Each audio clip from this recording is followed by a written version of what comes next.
Hello and welcome to Game Brain, a board game podcast about our gaming group. I'm Ben Mandelker, and I am here today with Trey Alsop. Hi, Trey. Hey, Ben. Happy to be here. Great. Glad you're here. And Paul Zatachet. Hey, guys. Hi. How are you? I'm doing great. Yeah? Great enough. Great enough. Paul has a neck pain at the moment. Pain, that's right. With now some hemp cream on it. So yes. CBD. Is your lotion. neck pain from craning over the miniatures that you've been painting so that you can do wargaming? That is not what I do. But I don't paint. This is not a sprue injury. I don't even know what that means. That's how little I am into the miniature. I had to Google that myself. The sprued up from last week's episode. Like, what's a sprue? And so yeah, what is the sprue? By the way, the sprue is the actual like plastic, the whole like sheet. Oh, that thing the like when come you in and they're like it's a single cast, and then you have to cut and punch them out. But that's your sprue. Is that where all the pieces look like they're stuck on little sticks and you have to break them up? Oh, I remember that when I was a kid. It's actually in the graphic from last week's episode. In the background, there's a sprue, but. You did, by the way, Trey has lately been doing the art for the podcast, and you've done some real bang-up jobs. Like that one, that's Sprued Up. You mean corny. I loved it, but that was great. And by the way, that Sprued Up episode was really fun. It was totally different. It's a world that I know zero about outside of my minis for, like, I've got random minis, like Forbidden Stars, which is technically a Warhammer game. Technically, and I'm trying to think of what other. I have random minis that are like about. Magnate, the first city, is technically has minis that could of use buildings. Well, Trey is actually a really good painter of such things. Like in Tolkien, we had a great Trey. I used a graphite technique. That's right. In order to kind of take that board and present it in a bas relief. Sure. I would say I did volunteer with. Matt and Jordan a few weeks ago was like, if they had a painting session for minis, that I would definitely be game to come over and help out. And I noticed they have not taken me up on that whatsoever. Wow. And yet they were happy to have you do the art for the episode. Looks like this is a one-way friendship. There you go. It's fun. No, it was actually a really cool episode because it was really real a world. Podcasters of Game Brain. Yeah, the real podcasters. If you have missed that episode or you saw Sprued Up and were like, what does that mean? It was an episode all about minis, and it's gonna be I assume it's gonna be an ongoing series that Matt and Jordan are gonna do because the response on Discord was very enthusiastic. A lot of our listeners, turns out, they have backgrounds. There was an audience there. Yeah, super cool. Absolutely. So I really enjoyed that episode. Let's start every episode by reviewing our previous episode. Right. And saying how amazing it was. What could go wrong? What could go wrong? Right. We did a great job creating a creative environment for us to do good episodes. But today we're back in the world of non-mini games for the most part. I don't think there's any minis today. We are really in the world of Essen times, and there's a lot of games to talk about of recent plays, but the game that we're going to go deep on today actually does have minis. It's got some great figures. Or figures. Yeah. There's a line between something goes from being a figure and a mini, and these are just merely figures. Right. If I don't think we would hidden. paint the figures in Gaia Project because the color of the figures is so crucial to the actual gameplay. Give it a color scheme. You could do a little bit, but you would need to preserve the very striking colors that are in Gaia Project. Yes. And anyway, the point is that we are going to be going deep on the Gaia Project's new expansion, Gaia Project: The Lost Fleet. So if you're a Gaia head, or even if you're just someone who's into like Terra Mystica or Age of Innovation, or I don't know, even Clans of Caledonia, maybe this might be something you'd be interested in. Are Gaia heads a thing? Is that yeah? It is now. You don't get the artwork of this newsletter? episode is emerging right here. We're starting our own sub-series called Gaia Heads, and it's just like Gaia Pride. So we are going to be talking about going deep on the Gaia Project: The Lost Fleet, but we have had a bunch of recent plays because Essen happened about a month ago. The games have now started to trickle into our world. This is the big fun Euro time. Wonderful time of the year. It honestly, it really is, and I have to say, last year, the last few years, the Essen crop was good, but it was not like amazing in my mind. I think part of that is coming through the pandemic or whatever. I don't know. Sure. No. You know that's people have a down year. Yeah, like it's down year. There's not as many things, but now like everything's pretty much back, and people are making things again. and I have found myself. I've already played several games that I think are really great, and there's several more that I haven't even touched that I'm just super excited about. And I remember last year, I think there were only 2 Essen games that I was like, oh, these are awesome. Evacuation and Cut Nahora were my 2 Essen games last year. But then outside of that, there was nothing else that really landed on my radar. Are you, Trey, how excited are you right now?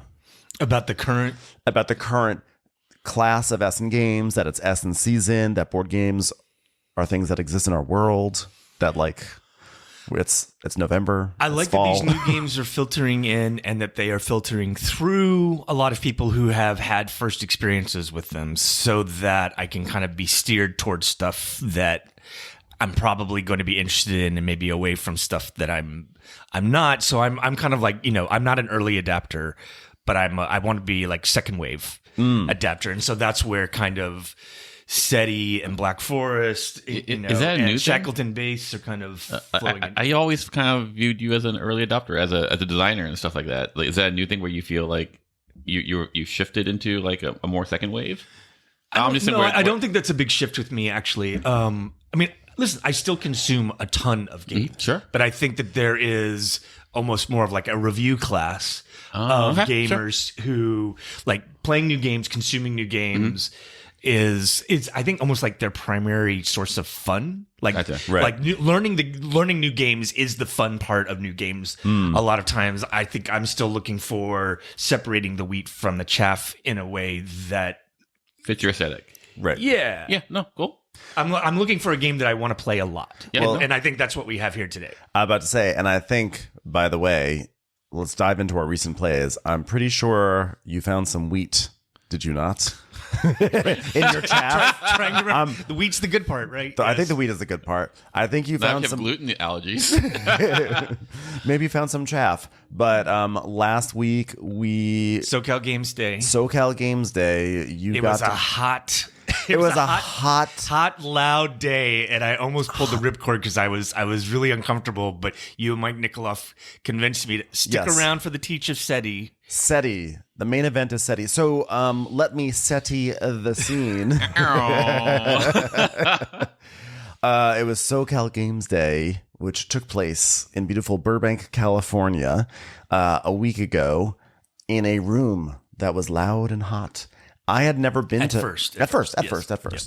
I had never been to SoCal Games Day. This was my first time going, and so I had walked in. I didn't even know what the situation was, but when I got there, Mike immediately was like, "Hey, Candace lent the game library here at this game day SETI, so you want to play it?" And I had played SETI with Mike the week previously.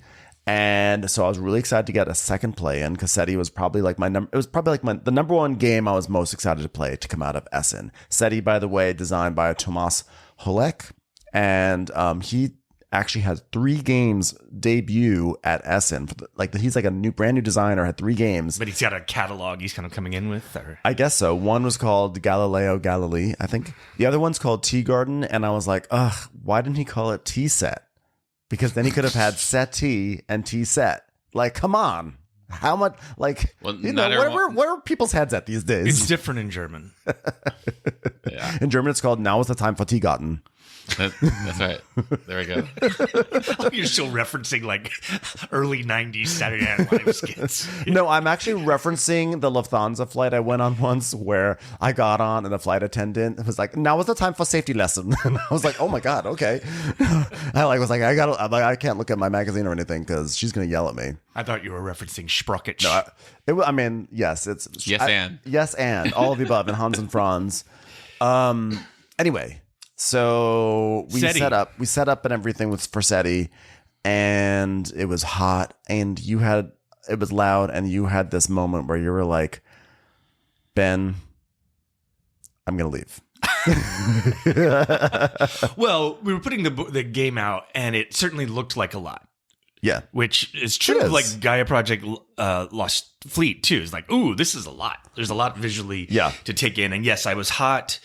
And it was very loud. And it was like, oh, this is going to be a tough teach. And I do sometimes bonk off of some more complicated games in the first teach, on Mars being kind of the one that comes up in my head of where like in canon. I couldn't even get through, and I had to pull the ripcord. But thank you thanks to you and Mike for saying like just sit through the teach. That way you learn it. Well, because I was like, you were the one who initially was like, "Are you gonna come to SoCal Games Day?" Yeah, and so like I was also like, I did not just come here and spend $10 to have you leave. Well, that is 15 minutes later. Yeah, you didn't say that, but yeah, I didn't say that, but I mean, like, no, I mean, I would have been fine. I would have played with Mike and others. It would have been fine. But in my mind, I'm like, Trey, I'm also here to play with you. So, but I was like, you know what? I was like, Trey, why don't you just sit for the rules? That way, I don't have to teach you again. When you do play, do this for me. Do this for me. Trey. There was truth in that. Like I was like, listen, there's gonna be a teach. At least just take the teach, and then you can absorb it, and then you can watch videos online and absorb it more and decide. But sure enough, the teach started. The air conditioning came on. Trey, the clouds parted. Trey, birds were chirping. Pun intended. Trey did have stars in his eyes a little bit. I felt like as we were looking at seeing how the game was like the rules, etc. You were like, okay, I'll stay.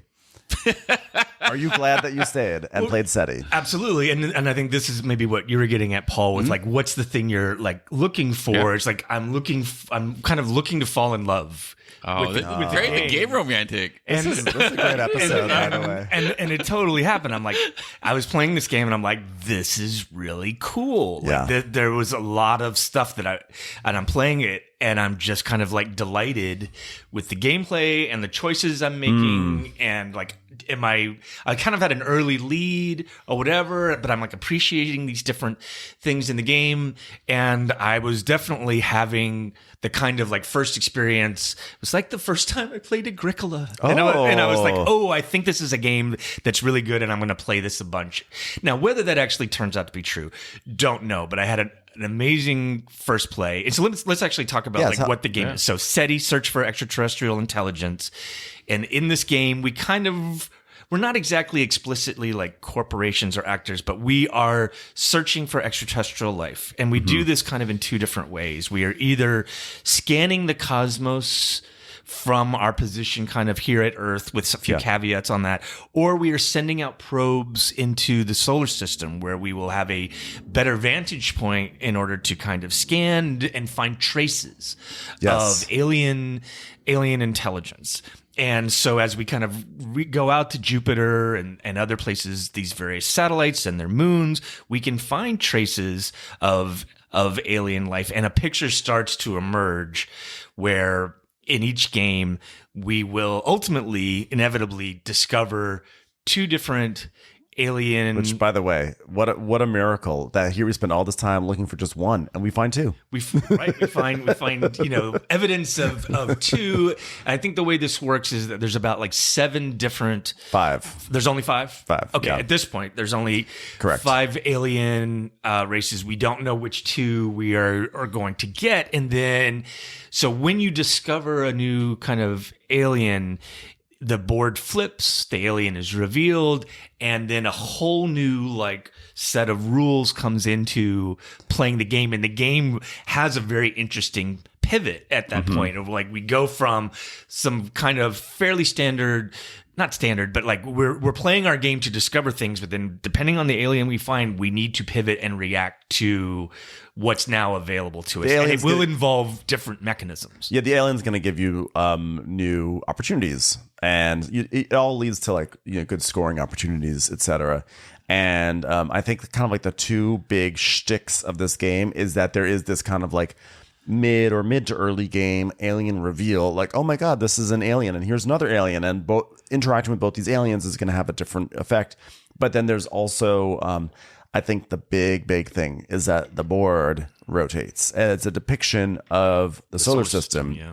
And so depending on player moves, the solar system moves. It's like a 3-ring and a 3-tiered board, where sometimes it'll be the top tier that rotates, sometimes it's the middle and the top that rotates together, and sometimes it's the bottom that rotates all 3 of them together.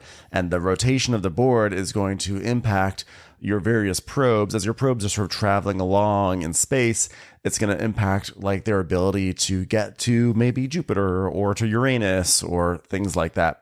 And so it models the solar system really well. Like the planets at the core of the solar system are going to travel around the sun faster than the planets on the edge. And since we're searching for extraterrestrial life, like what we can see from Earth when we look into the night sky is completely dependent upon what time of year it is, right? Mm-hmm. Like we can't just look anywhere in the universe right now from Earth. We can only look out away from the sun. Yeah. So like that's a fundamental part of the gameplay. And so you're talking about these 3 rings that kind of sit on top of each other, like a wedding pyramid. cake, like a very flat and wedding in fact, cake. that makes it so like there's 4 levels because you have the fourth the base level is actually right. like the universe, Mm-hmm. or at least like what we can see of the galaxy. And then you have like the movement. And every time we have a time action, which is generally when we're advancing our tech. Yeah. In some way, there's a system so that you're rotating these rings in your relationship. Paul, you're sort of like. Well, like, giggling I over haven't here. seen this game. I'm hearing you guys speak with such enthusiasm about it, and my thought process like, what a bunch of dorks. Oh yeah, 100%. Yes. Very much. This might as well just be like, this game might as well be called Dorks Pushing Circles. Yeah, no. But NASA. and I'm the aerospace engineer. That's I know. what's hilarious about it. I know I'm like the Real Housewives expert. I'm here like, oh, I love this. My probe going out into space, but I'm collecting data I'm collecting data for aliens. so I can get my blue trace. But I think what's cool about this spinning mechanism in the center of the board is that like you were trying to use that movement to your advantage because every single thing in this game is so expensive. Like you burn through your resources so quickly. So if you can get a free ride to like Saturn because the board moves you that way, you want to take it. So then you have to like, you're kind of like paying attention to other people because you can generally see when someone's about to cash in some stuff to get a tech. And when they get the tech, when people do that, the board rotates. And so you're like, ooh, I think they're about to rotate. So even though I was going to move, I bet if I don't move this turn, I can save 1 piece of energy because I'll get like a little bit of a ride with the solar system. And then there'll be a better path for me. But then it works against you too, which is like you have this window. And if you don't seize it, the solar system moves Very on. much And guess like what? NASA launches is like you have launch windows to get to certain places and you can miss them. Yeah, and then like, oh, too bad there's an asteroid there now, which is going to slow down your movement. So like the entire movement is like very clever, and it's also so thematic. Like it really, I think probably more than any other space game I've played that I can think of, it feels like you are truly navigating through space and like trying to really deal with the physics of like how Other than something like High Frontier, which is explicitly I about haven't played that. navigating through the solar system. yeah, or like Leaving Earth is. But they're both those games are both compared to each other a lot. I've never played High Frontier, but Leaving Earth is literally like the math of like, okay, I need this much load. It's like I have this much load and this many rockets for the load, and this rocket just added load, so now I need another rocket for that rocket. But So the actual gameplay here. Paul and we have to play that again, by the way. That game was so fun, Leaving Earth, because it's so ridiculous. Just a little tangent here. Leaving Earth is really it is like the logistics of how you get your spaceship up into space, and like in the title you were sitting there and you're doing math and you're calculating like, I need this many rockets, I need like this much food or whatever, and then you do all this stuff and then you're like, okay, lift off, and then your spaceship just explodes. And like it's so because the thing is you can research the safety parameters. But like if you decide that you just want to rush into space because it's taking too long to research safety protocols, then you risk that your spaceship Doesn't explode. sound like the game for me. It's shocking. I've played it twice, and it's shocking how funny it is every time it's someone's funny. spaceship. Funny's word. Because it's so funny. Like you do all this work, and then your spaceship just explodes. It's just anyway. SETI. The actual gameplay of SETI, I think the reason, if you're listening to this, besides just hearing the enthusiasm and some really interesting stuff that's going on in this game, the actual gameplay, I think, most resembles Terraforming Mars, which is that it's a card-driven system. And think about like Terraforming Mars, a lot of times you have these like base actions you can do. Like I can just, build a city if I have enough money. I can do certain like base actions. And then you have cards, which generally are going to be like, or this card's actually going to allow you to do that same thing much cheaper, but like, so your cards can give you synergies for one-time benefits. And then those cards, like sometimes it gives you a little benefit of like, oh, here's a cheaper way to launch a probe. And then that becomes a long-term contract for, hey, and now once you've achieved a couple of things, there will be an additional reward or an additional score that you can that you can fulfill, but that balance of like base actions in Terraforming Mars versus cards is a little bit more towards the base actions. Absolutely. Where like you can play the game with almost like without using the necessarily the cards, but that is going to be like where the richness is in the card play, and that's very pleasurable. Like but like Terraforming Mars, you do a single thing on your turn, and then your turn passes. Yeah. When you can no longer do something, you pass, and that's the end of the round. That would be a generation in Terraforming Mars. And before people in the audience get mad, you can actually do 2 things on your turn on Terraforming Mars. But no, because people will be like, actually. But often it's just one. But it's basically just Yeah. So what I was gonna say was that I actually think it's really important if you're playing this game to have it like keep in mind like the cards have that mindset that cards are like the better way to do basic actions like in Terraforming Mars.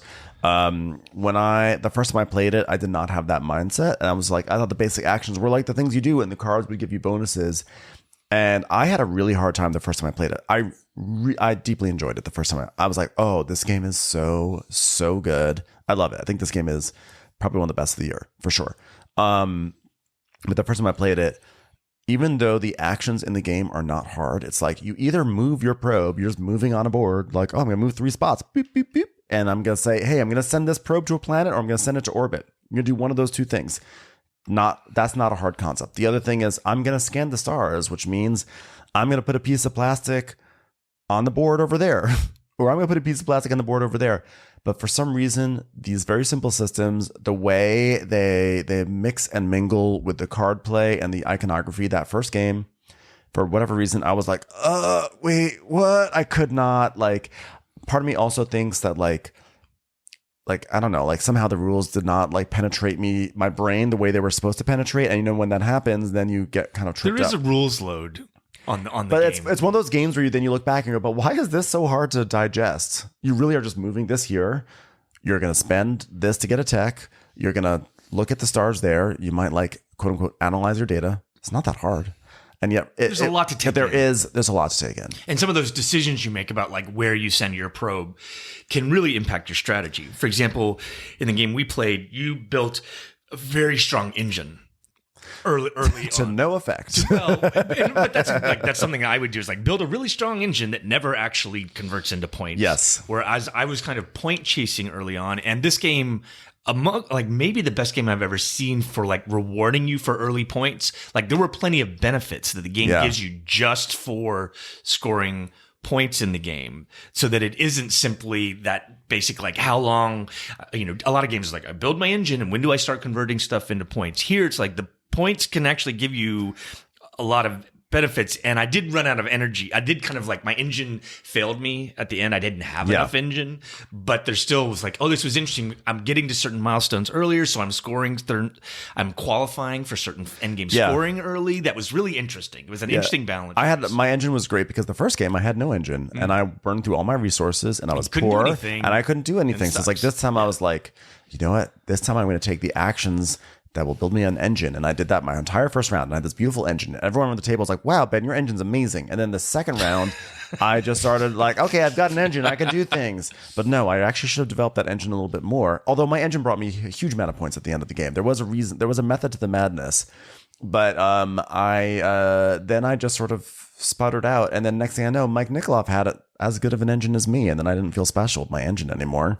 And I lost big time, as usual. I came in last both games. It was a learning game. Yeah, it was. There was a big asterisk. There was asterisk. huge asterisk in it too. But either way, I think it's one to keep an eye out for. I felt when I first played it, I did feel like it was a little heads down, but only because I was trying to figure stuff out. And it's one of those games I know that like as you absorb the information. And by the way, the second playthrough was probably like 10 times smoother for me. Mm-hmm. And it was like everything flowed beautifully the second time. And I think it's like one of those games, as you start to internalize the rules and the flow, you'll start to look up from your area, and you're able to also examine the cards on display. Like in both games, I really was not looking at the card market to see what was. I was like, take in first. I was like, I just got to deal with what I have in front of me.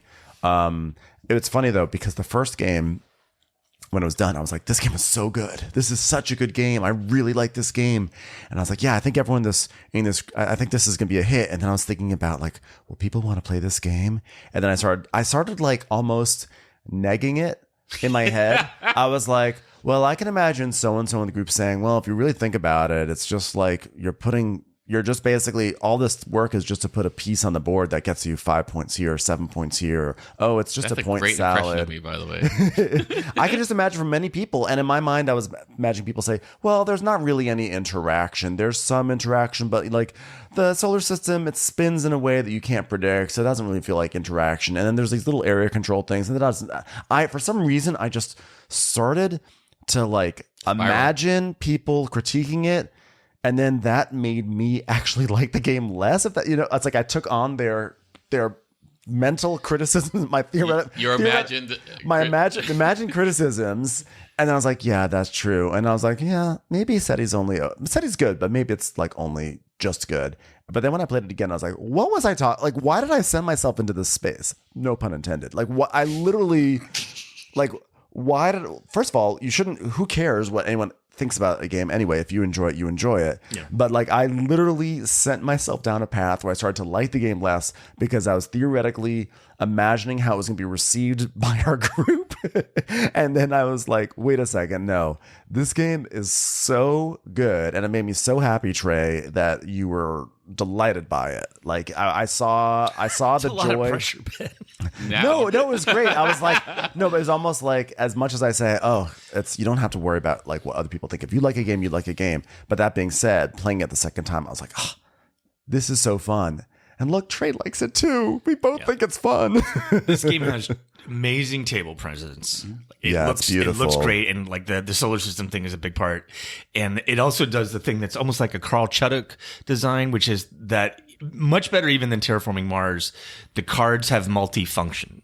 Like the cards in your hand can be used just for like a simple resource. A lot of times, like that's the upper left portion. It's like you can use this for probe movement. Yeah. Or hey, the little electricity bolt in the lower right corner means like, or you can tuck this card for income, so you get more energy every turn. So each card has multiple different things that you can use it for, which means like as you warm up to the game and start taking this stuff in, there's going to be a lot of different, like these cards can be used in different ways that you can be quite creative. Yeah. We're definitely going to need some new aliens right away. We're going to need this designer to stop everything he's doing to make new aliens, because I just know 5 will not be enough. Also, there was like a disparity I felt between the two aliens. I'm not going to talk about what they do, but I felt like the alien that I decided that I was going to like go hard with, I'm going to go hard with this alien, felt honestly a bit harder to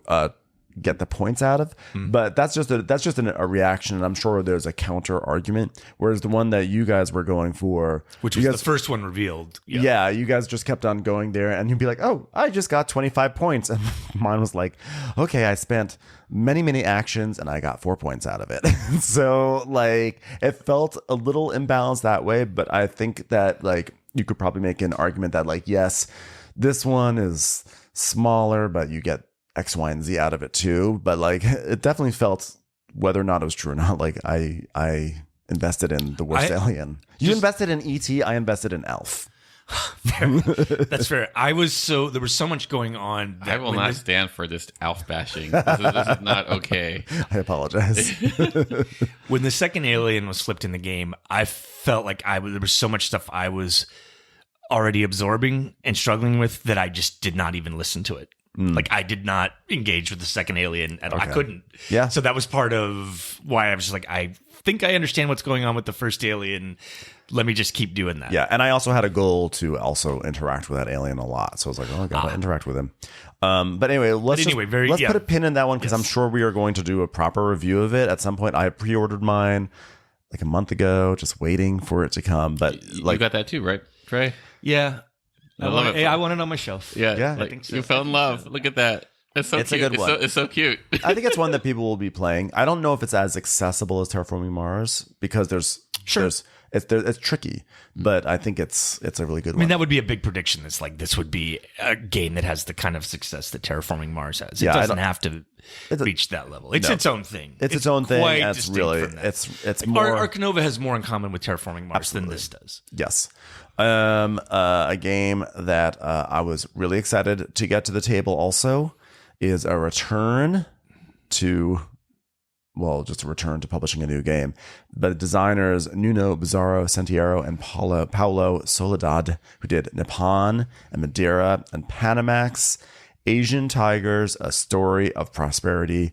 I got to play this recently with Paul, among Hey, others. me. What did you think, Paul, about...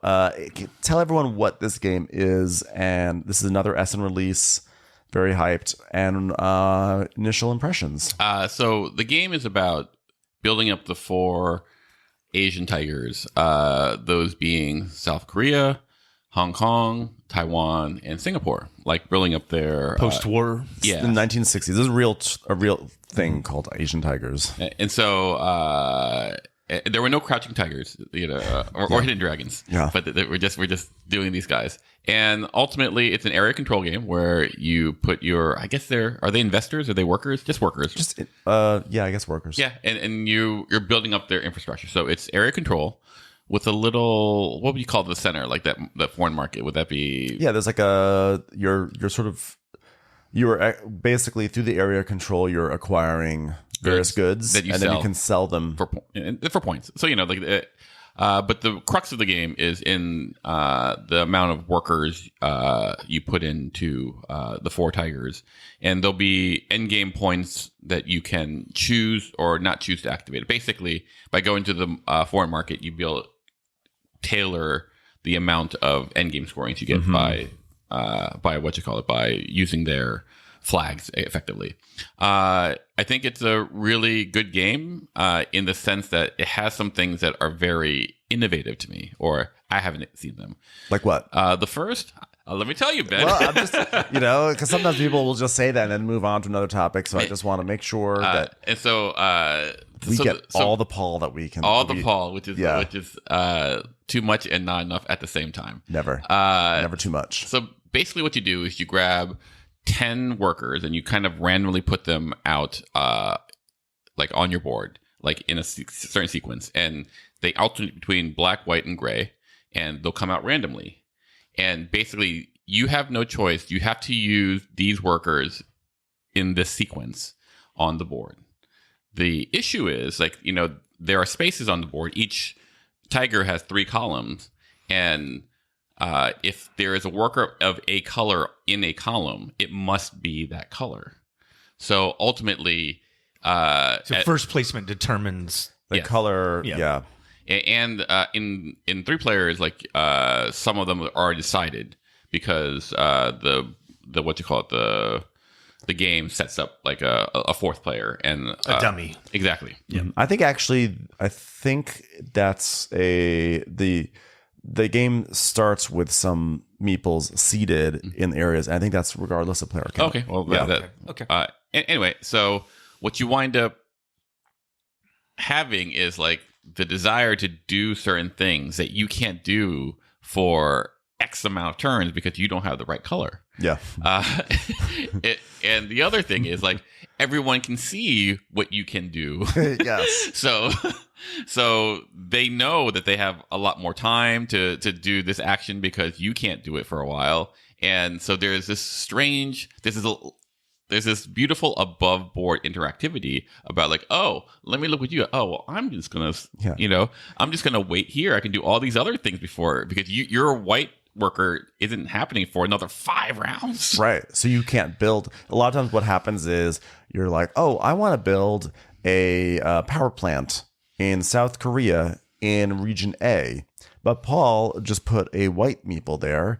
And I have 3 gray meeples coming up and then a black meeple before I get to my white meeple, which means I can't build my power plant there. For 5 rounds. So I have to go to a different region or find some sort of workaround. And so, yeah, there's like this tricky thing. Like it becomes like, it's this weird blend of like, oh, let me be strategic. And all of a sudden tactical comes into play. Yeah. Like in this way. And you're like, oh, well, that completely changes my thing. And then you keep on you go a different direction. And all of a sudden, bam, you can't go again. And it's I came in last because I'm a more like of a Asian cub than a tiger. but like I was looking, oh, I see what's happening, and then all of a sudden, like I got blocked twice, and Sorry about that. And my board, like wasn't going to like I was the victim of like all the worst things. It was like, oh my god, this is like I was like, am I spinning out of control? I'm not spinning out of control. But like this is like completely infuriating and enjoyable because of that. Yeah, like I enjoyed how when like you take a turn, everyone just gets there were some moments where people are just like really quiet because you're like, please don't put the black meeple there. Right. Don't put the black meeple there. Don't even look at it. Don't look even at that section. And I had a turn that took a very long time, and I was like, okay, I'm going to do this. And I put the black meeple in like Taiwan. You put in Singapore, like in A. Singapore A. And I was like, and like, that's the one place not to go. I was. But it also creates urgency in all these areas. Yeah. Because it's like, I may want to do that thing over there, but this entire region, the colors have not been established. And if I do not put down my black meeple here, for instance, then there's a chance that Paul may put a white meeple there, in which case I'm gonna have to wait several turns. So there's like this, there's sequencing it's not sequencing, but also it's not like a race, but there's like priorities. It's almost like Concordia, where there are like a lot of what drives the decision space for me in Concordia is I have a larger plan that I want to execute, but if I don't pounce on this opportunity, it's like someone could move in there and raise the price for that city by the 2 coins that I don't have. And so like, do I do this thing now suboptimally, but because I'm taking advantage of the board, or do I wait? Or hey, there's 14 coins if I do the big province. plan? It's like, that's just too much to pass up. Yeah, that's like when we were playing this, I was thinking of you, Trey, because I feel like a lot of times, like you more than most people in our group will look and go like, I don't need to do this yet. As long as I have turn order on them, they need to do a 2-step thing. Until they do step 1, they can't do step 2. I'm only 1 away. I'll wait and do other things. And so now imagine that, but now you get to see 5 deep, or in fact 10 deep. Although it's imperfect because the reason why it's imperfect is that, again, like you have like each country has 3 regions, A, B, and C, and if you activate region B, you can do everything, and you can either do at your action B or in C, or if you do activate region A, you can do A, B, and C. It's just that A costs the most, C is the cheapest. So yes, Paul may have 4 gray workers coming down the pike, which means that he can't, like, this sounds so crazy. As I'm speaking these words, I'm like, who is listening to this? But region C may be like for the white meeples. Mm-hmm. And then region B maybe for the gray meeples. And I'm like, aha, he can't go into region C because he doesn't have any white meeples coming up. But he could very easily go into region B with the gray and swoop in. Do this stuff, so like you have a pretty good idea. But sometimes you know for sure, but like sometimes people can't do a sneak attack, which is. But like for example, but it might require some inefficiency. Essentially, like they'll have to pay more money. And by the way, yeah, you do not want to have to spend more money than you need to. But like in the case where Ben destroyed my game, yeah, like it was in A. There's no you can only spend that color in A. There's no workaround for A. So yes and no. That there can be some wiggle room, but like it's like just watching that, and you do this twice. You do 10, you do a mid game score, then you do another 10, and then the game's over. So 20 moves total. But like just watching that dynamic or the interplay between your flop, basically, other people's flop, and what's available on the board really has a good brain burnery type thing. Like I found myself spending, like in the mid game particularly, in early game you have a lot of choices. Mm-hmm. At the end game you don't have a lot of choices, so it doesn't matter. But in mid game you're like, oh my god, the ramifications of me doing this are so decision bushy. Yes, it's definitely a game that you can go back to and play probably over and over again. And like this would be probably a good competition game, I guess you could say, because there's not really any random. Well, it's always the going to be the flop. same. The flop is The flop will be what's random, but in terms of like your path forward and how you navigate it, could be like that's where it's all interesting, because again, what you're doing in the on your turn is simple. You're basically sending a meeple to either one of the 4 Asian tigers, or you're sending it to like the global marketplace to sell goods. But it's like the execution of that. What's tricky is that like as you put your pieces in these different countries, those pieces are establishing presence, and there's going to be a very important area majority fight that happens at the end of the round. So like every piece of wood that you have in an area is going to be a point, and then you might get some extra points because of X, Y, and Z. And so you care about that. You care about your end game scoring conditions. So you've got that layered in, and then you have everything. There's like bonuses. Like every time you putting stuff in these areas, you're taking it from your player board, and where you take it off of your player board is going to give you different bonuses, and those bonuses are massively important. So there's like these sort of ripples of gameplay that sort of build on each other, and it's wild. I was kind of like, I can't believe how much gameplay is coming from the simple act of just like putting a piece down over here and putting a piece down over there. And I guess you could say that all games abstractly come down to that, but this one really feels like I'm just putting pieces down. I'm just saying I want to put a piece in that area, but it creates a whole bunch of choices.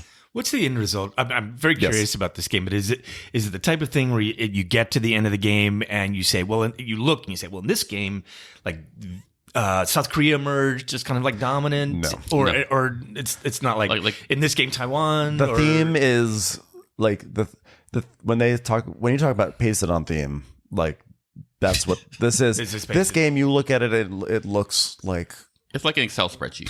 Prototype chic. Like this is, I imagine you're not like investing in the Taiwan. Like I've got shares of Taiwan, and I want to see Taiwan emerge on top. You don't see anything that even looks like a country. Like the board is a very economical board. Like they basically, it's everything you need to see is there, but they clearly did not have money in their budget to do like a proper board. This is like one of those jigsaw boards, and it like pieces jut up and jut down, and it's kind of like wonky. The color, you know what it reminds me of? Have you ever like printed out like a picture from your laptop, and like when it prints out, it just sort of looks kind of dull on paper? That's how the visuals look like this. It looks like they probably had a nice visual thing on their computers, and when it was printed out on cardboard, it just sort of all got a sheen of dull. It's not a looker, and like if they had just had like a larger board, they probably could have broken out the areas to look like the actual countries. But and each country also has preset in the game its worth, as opposed to like building up a country in game. Like in our game, Taiwan was worth the most points. Oh yeah. That comes out randomly in the setup too. Yeah. Like in a different game, Singapore could be worth the most points, but also there are certain things that are built in. Like I think one of the countries was where you can make floppy disks. Like that was like the floppy disk area. That was Taiwan, I think. Maybe that was all Taiwan, which tracks. Like they make. Yeah. But it's like I think that it's been in the news. It's a cool game though. I think what I'm going to say is it's a cool game. I enjoyed it. I can't wait. I'm looking forward to playing it some more. It's fascinating. Yeah, I think the mechanism was the most interesting thing for me, but I maybe have like 5-6 games left in it where I go like, oh, I get this mechanism. Yeah. But like, I don't know. I guess I'm not a big fan of area control. Like for my personal taste, that alone is not enough to get me into a game.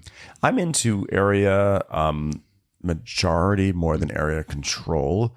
Like we're about to talk about some area control, but I will say like I was going to talk about this a little bit later. I forgot to write this down on our little thing, but area control drives me nuts, generally speaking. I think there has to be stuff behind the area control that makes it more interesting for me, which is why I think like Twilight Imperium I enjoy, because that is area control, but there's so much more to it that I like it. Or Hansa Teutonica is area control, but like when you get kicked off the board, you actually want to get kicked off the board. It's like this weird, or out of your space. So it kind of flips it on its head. Yeah. Whereas last week I played La Familia.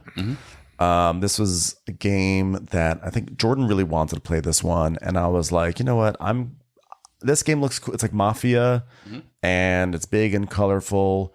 Who are the four? Why not? What? Who are the four? You, Jordan. Oh, Candace and Candace's friend. Okay. And Candace wanted to play it too. Sure. And so I was like, yeah, cool, let's play it. And like theming was wonderful, and there was some really cool action selection. Did you play it, Paul? Once? I don't remember. Is this the one where you're in Sicily? Yeah. And then you're you kind of and you have a team? Yeah. Okay. Yeah, I think so. I vaguely remember it. The theme was so cool, but like it just was, for me, it was one of these games where like the pieces went on the board, the pieces come off the board, the pieces go on the board, the pieces, you put in cubes here, now you move the cubes here, now the cubes go back here, and now the cubes are gone, but now the cubes are back. And like literally like I was trying so hard to like be like, yes, I'm into this game, this but like sound like love. No, I could not stand this game. And like Jordan was like, yeah, Ben, all I could your dates see. are gonna like, you know. Yeah, Jordan was like, I could see, Ben, you were not into it. I was like, I was trying. I'm sorry. But like, it was not Love Connect. There were some really cool things in it, but I was like, no, not for me whatsoever. So let's talk about Shackleton Base. You mean your real Love Connect? My real Love Connect, Shackleton Base. Yeah, well, yeah. So the three of us played Shackleton Base. Right. Another Essen release. Another highly anticipated. Essen hotness. Yeah. I've now played it 3 times. And in this game, this is designed by the guys who did what's it called? Autobahn. So that is Fabio Lopiani. Yes, I'm a big fan of Autobahn. Yep. And also Nestor, it's Fabio Lopiano and Nestor Mangone. So in Shackleton Base, basically we are colonizing the moon, and the way as is what happens, we are building a moon base in the Shackleton crater. Yes, the Shackleton crater on the moon, and as is the way of life, corporations are now involved, and so as you're building this base, you're also trying to win favor amongst these corporations and peddle all this into sweet victory points. So we're kind of collectively building it and competing it at the same time. So there's a high degree of interactivity in terms of like what we build and who we use to build it has impacts on the growth of the base. Yeah, it's basically like we're all building buildings onto this crater, on this giant board. We're building our own buildings, but we all can activate each other's buildings to get things like money or resources or things from corporations. And then you're trying, and then you can also, all the corporations come with a set of cards. So you can buy cards from the corporations, and the cards kind of lubricate this whole process, just make some of these things easier and better. The corporation cards are like the tech in the game that give you some kind of special asymmetrical power that you continue to leverage. And the crater has like a communal pool of energy that we're using to execute some of these actions. Yeah, the base. And then one of the big shtick in this game is that there are 7 corporations in the game, but you're just going to use 3, and so it's going to be a random setup of 3 different corporations, and each corporation kind of like the aliens in SETI a bit, except for what they are from the get. Exactly, like both SETI and Shackleton Base introduce modularity into the games, I think actually pretty seamlessly, as opposed to, speaking of evacuation, last year, one thing that was annoying about evacuation was they were like, well, you can play with this module. You can also play with this one. If you want, you can play it this way too. And you're like, well, tell me. Just tell us how to play your damn game. Yeah, and these games are like, well, we're going to give you modularity, but like, you don't have to think about it. It's just going to be inserted in, and then you just deal with it. Play with 3. Yeah, go. This is how it goes. But the other thing is, and like Asian Tigers, this is a game that also has multicolored meeples, where the color of the meeple is going to impact what you do. So meeple management is also an element of this game. So right, and these are essentially like astronauts that have different skill sets. Yes. So like when you send a red astronaut out, a technician out to activate people's buildings, you're going to wind up getting money for it. But if you were to send a yellow astronaut to do the same thing, you'll actually wind up with various resources instead and things like that. Now, you're sort of chuckling here a little bit. Well, I'm just remembering, like, we played with the corporation that had space tourists. And I'm just thinking, and then there's space tourists, which are good for nothing. Space tourists that come in and clog up your whole... Just occupy space and ruin your plans. Yes. But are worth points. But are worth you points. Send them home. So, I feel like we have a range of reactions to this game. Trey, what did you think about Shackleton Base? Well, I think it's an interesting. I need to play it again because I definitely had a big disconnect from. I'm playing this game. I'm recognizing some really interesting mechanisms. Like I'm seeing some good design here that I should be really enthusiastic about. And yet, like my experience playing the game was often of high frustration. Mm-hmm. And so like the love wasn't there for me. And so and I admit, like, that's just a weird chemistry thing. Sometimes like this, it just kind of rubbed me the wrong way because there's some meanness. There's definitely some meanness to this game, and I had some struggles with, on my first play, I think I'm setting up these things, and then somebody builds a bigger base in my hex, and usually Paul and drinks no, not usually. Definitely you, Ben. It was actually definitely you. I did, but then Paul, you drank my milkshake. I did drink your milkshake, but then Paul came and said, "No, I'm taking the entire milkshake machine." Right, and so some of that might be like, hey, I don't want to play a milkshake game. Like, and that's sometimes where we're comfortable in terms of interactivity and like stealing from other players or bashing other players. Like that's very much a personal preference. And sometimes you know what the deal is going in. And so like that may have been a bit of the disconnect. It's like, I think this game is one thing, and it's like, oh no. This is an asshole game. Yeah. Yes, and I absolutely love this game. To me, I actually like this game more than SETI. I've actually concluded that I like this one more than SETI. Given that, and it doesn't have to be if one is good, the other one's bad. Right. It's not either or. They're both wonderful. I was going back and forth because for some reason I've been comparing these two games, and I think that ultimately I think SETI is like the bigger, more epic, in some ways more fascinating game because it's sort of doing something really different with this sort of standard, not like classic, tools. But this one, to me, I'm like, the first turn, you're like, I am considering 10 different things all at once. It reminds me of Brussels 1893, where when you place a meeple, you have to be like, I've got to put some money behind it because I'm bidding also for a card at the end of the round. And where I place it matters because I'm also doing an area control thing. And also I'm considering whether or not I want to place this meeple in the place where I have a workshop. Because I don't want to have a workshop there because I want someone else to place it on the workshops. That way I get a benefit. And like the way that on that game, you think of like you're thinking on 5 different layers at once. I love how this game has that because this game, what's so cool about it is that there is like this, there is an area control thing that happens at the end of every round, which is that you're going to look at all these different sort of rows or columns of these buildings that you built across the moon. And when we talk about activating them, it's like you put an astronaut down on one end of that row and you're going to activate all the buildings in that row. But then at the end of the game, at the end of the round, whoever has the most buildings or the largest buildings in that row gets to take that astronaut and insert that astronaut into basically their engine.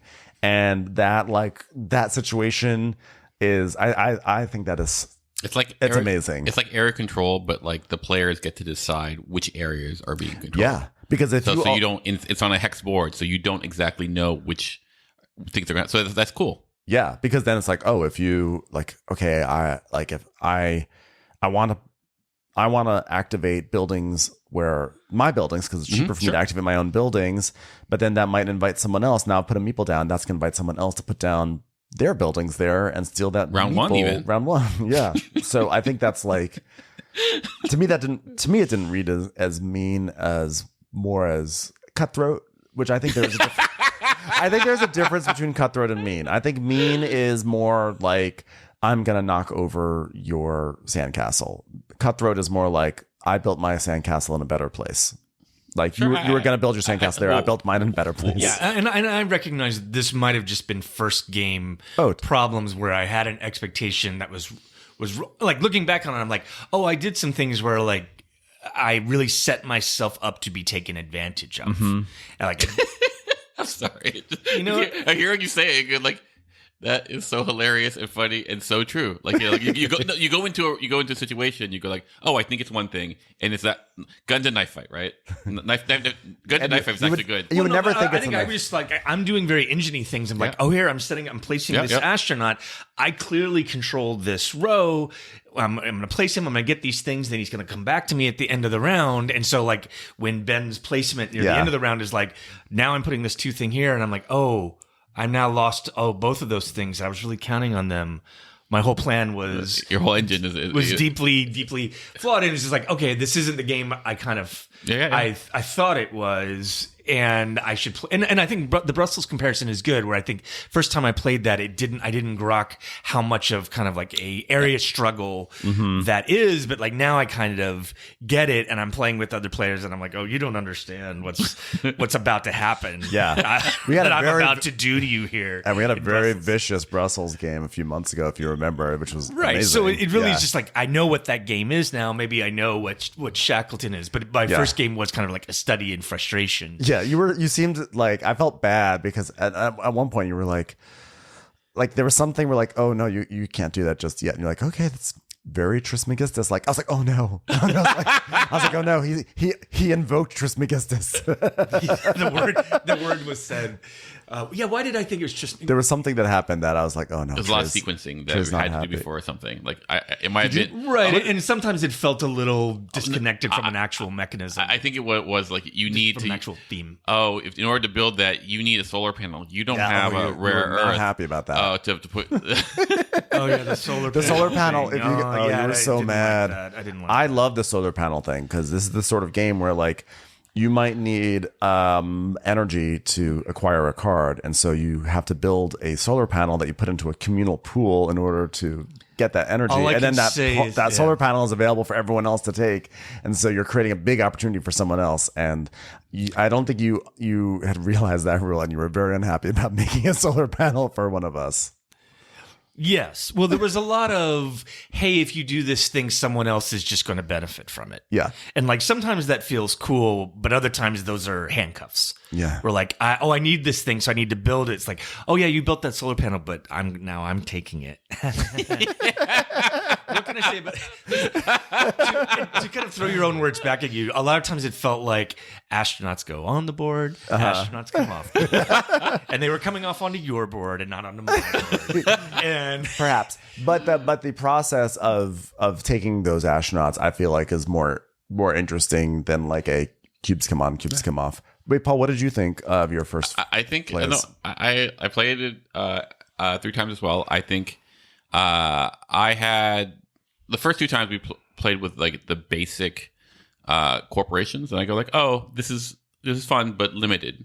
Mm-hmm. But like we put another complexity, like there are 4 levels of complexity. We put a level 2 in, or 3. I can't remember. No, it was a 2. We put 2 and 3, and playing with the 2 and 3, I go like, oh, this changes the complexion of this game completely. Like for example, like we had a corporation that was concerned about asteroids hitting the base, and you had to shoot the base. And basically, you have a tile in the center that's face down that tells you, hey, something's going to get hit.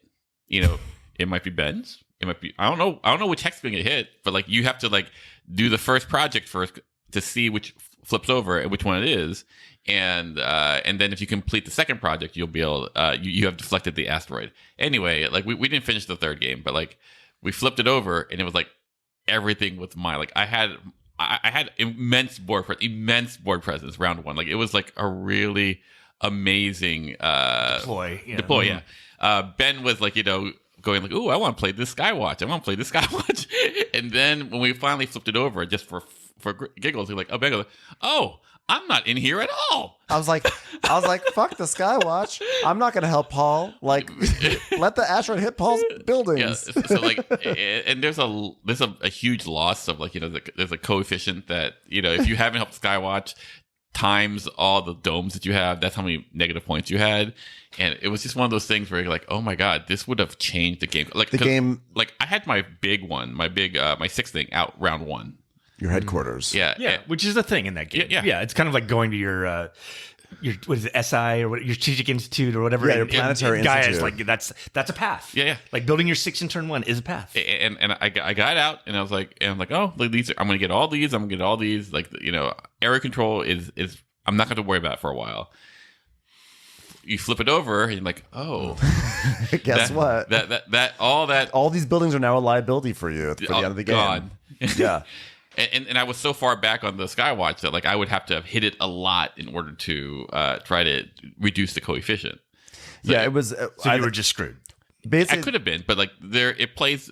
We flipped it over before we ended round 1. Yeah, we had to wrap up the game, but like it would have led to a big, interesting decision space where it's like, oh, the things you really want to do, you can't do because you have to go throw your resources at this like anti-asteroid process. And then meanwhile, another corporation we tried for the first time was adding these farms onto the board, which took up valuable spaces and then really like impacted that area control in a fascinating way. So like getting into the more complicated corporations also really opened up the game in a way where my eyes opened up. Like I was like, oh my God. And that was the moment where I was like, okay, this one has now pushed past SETI, because they were kind of neck and neck. And here I was like, because I already love what's happening in Shackleton.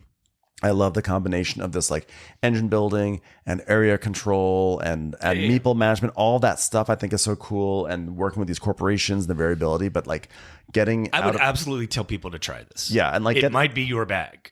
And, Yeah. and I need to play it some more too. You might like it too in the future. It might grow on me. Yeah. So it goes in that category of like I didn't feel the love, but I also like there's good stuff here, and it might really click with you. And Yeah. and I'm also like seeing enough people that I know play it on Facebook, and it's clicking for them. Yeah. So This was definitely like don't Essen let me hotness. slow you down. This is definitely a check it out. But it's also it's a good lesson for people who may not realize like, oh, this is more of an in your face interaction game than There are more elbows. looks. There's more elbows than you think. There's Yeah. more elbows because it looks like a staid Yes, Euro there game. are.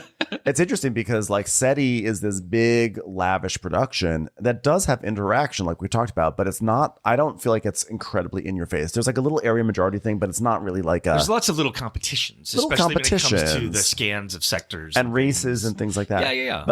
But Shackleton definitely feels more like you're really, really thinking about what other people are doing or where they may go, or if I do this, what is someone else going to do? So I loved it. I will definitely play against you differently when we play this again. It's just so weird to see someone have like such like, I don't say animosity, but like that tension that isn't against me. I know. Oh wow, this is so interesting. By the way, Paul, congratulations on making it through the first week where your TI4 game thank you. debate has not flared up on Discord. Thank you. Congratulations. Why do you even say that? Why? Because I'm fanning. Streisand effect. Because I like you to. want the drama. It's I like to literally what he fan a does for a flame. living. I like to fan a flame. What can I say? Yeah, poke. Can we touch on some smaller games real quickly before we get into Gaia Project? I played Captain Flip, which I don't know. Have you guys played Captain Flip? Nope. That was like a Spiel des Jahres. It's a light game, also an Essen release. Very fun. It's like a 15-minute game. The ratio of like what you have to do and the length that's there. Super fun. It's silly, laughter. You're flipping tiles. You're just trying to get combos. It's a delight. So, and if it's a great family game. So if you're in the market for that kind of game, like definitely seek that one out. I think that one's going to be a hit. And then we played The Gang. A friend of the podcast, David Gillison, introduced us to The Gang, which is like blind poker. Or how do you describe The Gang? It's the crew Oh using yeah. poker. Yes, I remember that. Yeah. Yes, and our friendship, I damaged our friendship in Our the course of friendship playing this is game. irreparably damaged. We'll never go back. Like like I got it's mad at like, Trey. It's like that what you call Poison song. Every rose has thorn. The line goes like like the knife that cuts me, the wound heals, but the scar remains. No, I mean, I was actually surprised at my reaction to it because I was getting so mad. At me. At Trey. At me. And that's never something that ever happens, by the way. To be fair, it was late at night. Like we had just played. What did we play? We played what's it called? Gaia Project. Gaia We Project. played Gaia. And it was the last game of the night, and it was It was like really we're gonna squeeze in another. it was game. like no, one. we It was played 1 it o'clock. first, or no? We played it last. We yeah. played No, it last. it was 1 o'clock. You know, you said no. I'm confusing. No, games David now. Gillison had brought it and wanted to play it, and it's a game that I've been hearing Yeah. good things about. It's fun. And it was like 12:58, and you're like, well, it's before 1 a.m. I saw there was something. Yeah. Right. We said we were gonna start it. Play it if we finished part 4-1. Yeah. So the idea. So this can is you the explain crew. what it is? This is the crew, but it is definitely in the realm of playing Texas Hold'em. And I have played enough Texas Hold'em, played enough poker, watched enough tournaments, so that I feel like I'm well versed. David certainly is too, and I loved this game. And I think what had happened is that Ben said, "Oh yeah, I'm currently playing in a poker." I poker said group. I am in a gay poker league. What I did not say is that I haven't gone in about 7 years. And what I also didn't say is that it's not a competitive league. It's just like people getting together, just playing and having fun, you know. But I was under the mistaken impression that you knew what you were doing. See, phrases like that. That's Yes. This is why the and rage the scar. started to build. That scar remains. This is where it happens. So if you're assuming that you're playing a game like The Crew and you're playing Texas Hold'em and that everyone knows what they're doing, you're going to make certain moves and then... So basically the gist of the game is that there is like a flop, sort of like a river or whatever, like you have in Texas Hold'em, and everyone has their cards, and we're sort of communally trying to create like a hand. The whole point is that before we reveal our hand at the end, that we have successfully determined who has the best hand, who has the second best hand, who has the third best hand, who has the worst hand. Yes, that's what it is. It's kind of like we the cannot mind. talk about it. It's like the mind meets poker. Yeah. And so Yeah, it's in the crew, the mind. So we played several rounds of this, and we were terrible. We were all terrible. And Were we? Collectively. well, here's the thing. There were several times where so what you can do is you can sort of signal. There's a way to signal, like, I think I have the fourth worst one, or it's I have the fourth worst. It's not just similar. You just take the token that says, "Hey, I have," and it can go back and forth. You can argue time and time again who has the worst or the best hand. And by argue, you just mean take the token. You take the token. And so what would happen was, no matter who else had messed up at the table, Trey would look at me and be like, now what the thing is, whenever flop is like that, you never want to say, you always say the queen is the queen. And I was like, okay. And then I was trying to like improve, and I was trying to be like, okay, in this situation, like, you know, okay, I'm going to say I have the worst hand because all I have is a pair. Then I'd be a flop and be like, what are you doing that? Like, how could you say I have the worst hand with that pair? That's a great pair. You're at least number 3. I was like, okay. And so I started to get really mad. But really what I was mad about was that I don't know poker. We were failing. Well, we were failing in many ways. It was very funny. Like, in retrospect, it's hilarious but I was mad because I'm like, I don't know poker meta. That's the problem. The thing is, like, it was a language problem. It was like, I don't know poker meta, but then I have someone who knows it very well being like, well, why would you do that? And I'm like, I don't know. And I'm like, I'm doing the best that I can. This looks good to me. So like, I think David and I were watching this transpired, this train wreck of stuff, and I was like, oh, Trey is insistent, like, you know, Ben, play right, and Ben's going like, I think I am. I'm like, I don't know how to play. And I was like, sending all kinds of incorrect signals. Well, the thing is, I was driving you nuts because I was like, okay, I think this is what he was saying by that last instruction. And then I would do it wrong and be like, well, no, that's not what you're supposed to do. And I was like, I don't know. But like, I was getting mad because I'm like, I don't know poker meta. Mm-hmm. And so I'm just trying to figure it out. And ultimately for me, I actually think the game itself is really fun, but I personally cannot recommend this game. And the reason why... Oh, interesting. No, I cannot. Interesting. No, the reason why I cannot is because, you know, a game like The Mind, you kind of develop the meta as you play it. In all these games, you sort of develop a sort of way of building a communication. There's some trick-taking skill that from playing other games that will enter into The Mind. Yeah, whereas here I felt like... To the crew, I mean. Yeah, but like in The Mind, though, but many of these games with like sort of limited communication games, you sort of build this meta. But here it's like, oh, there is actually an established meta.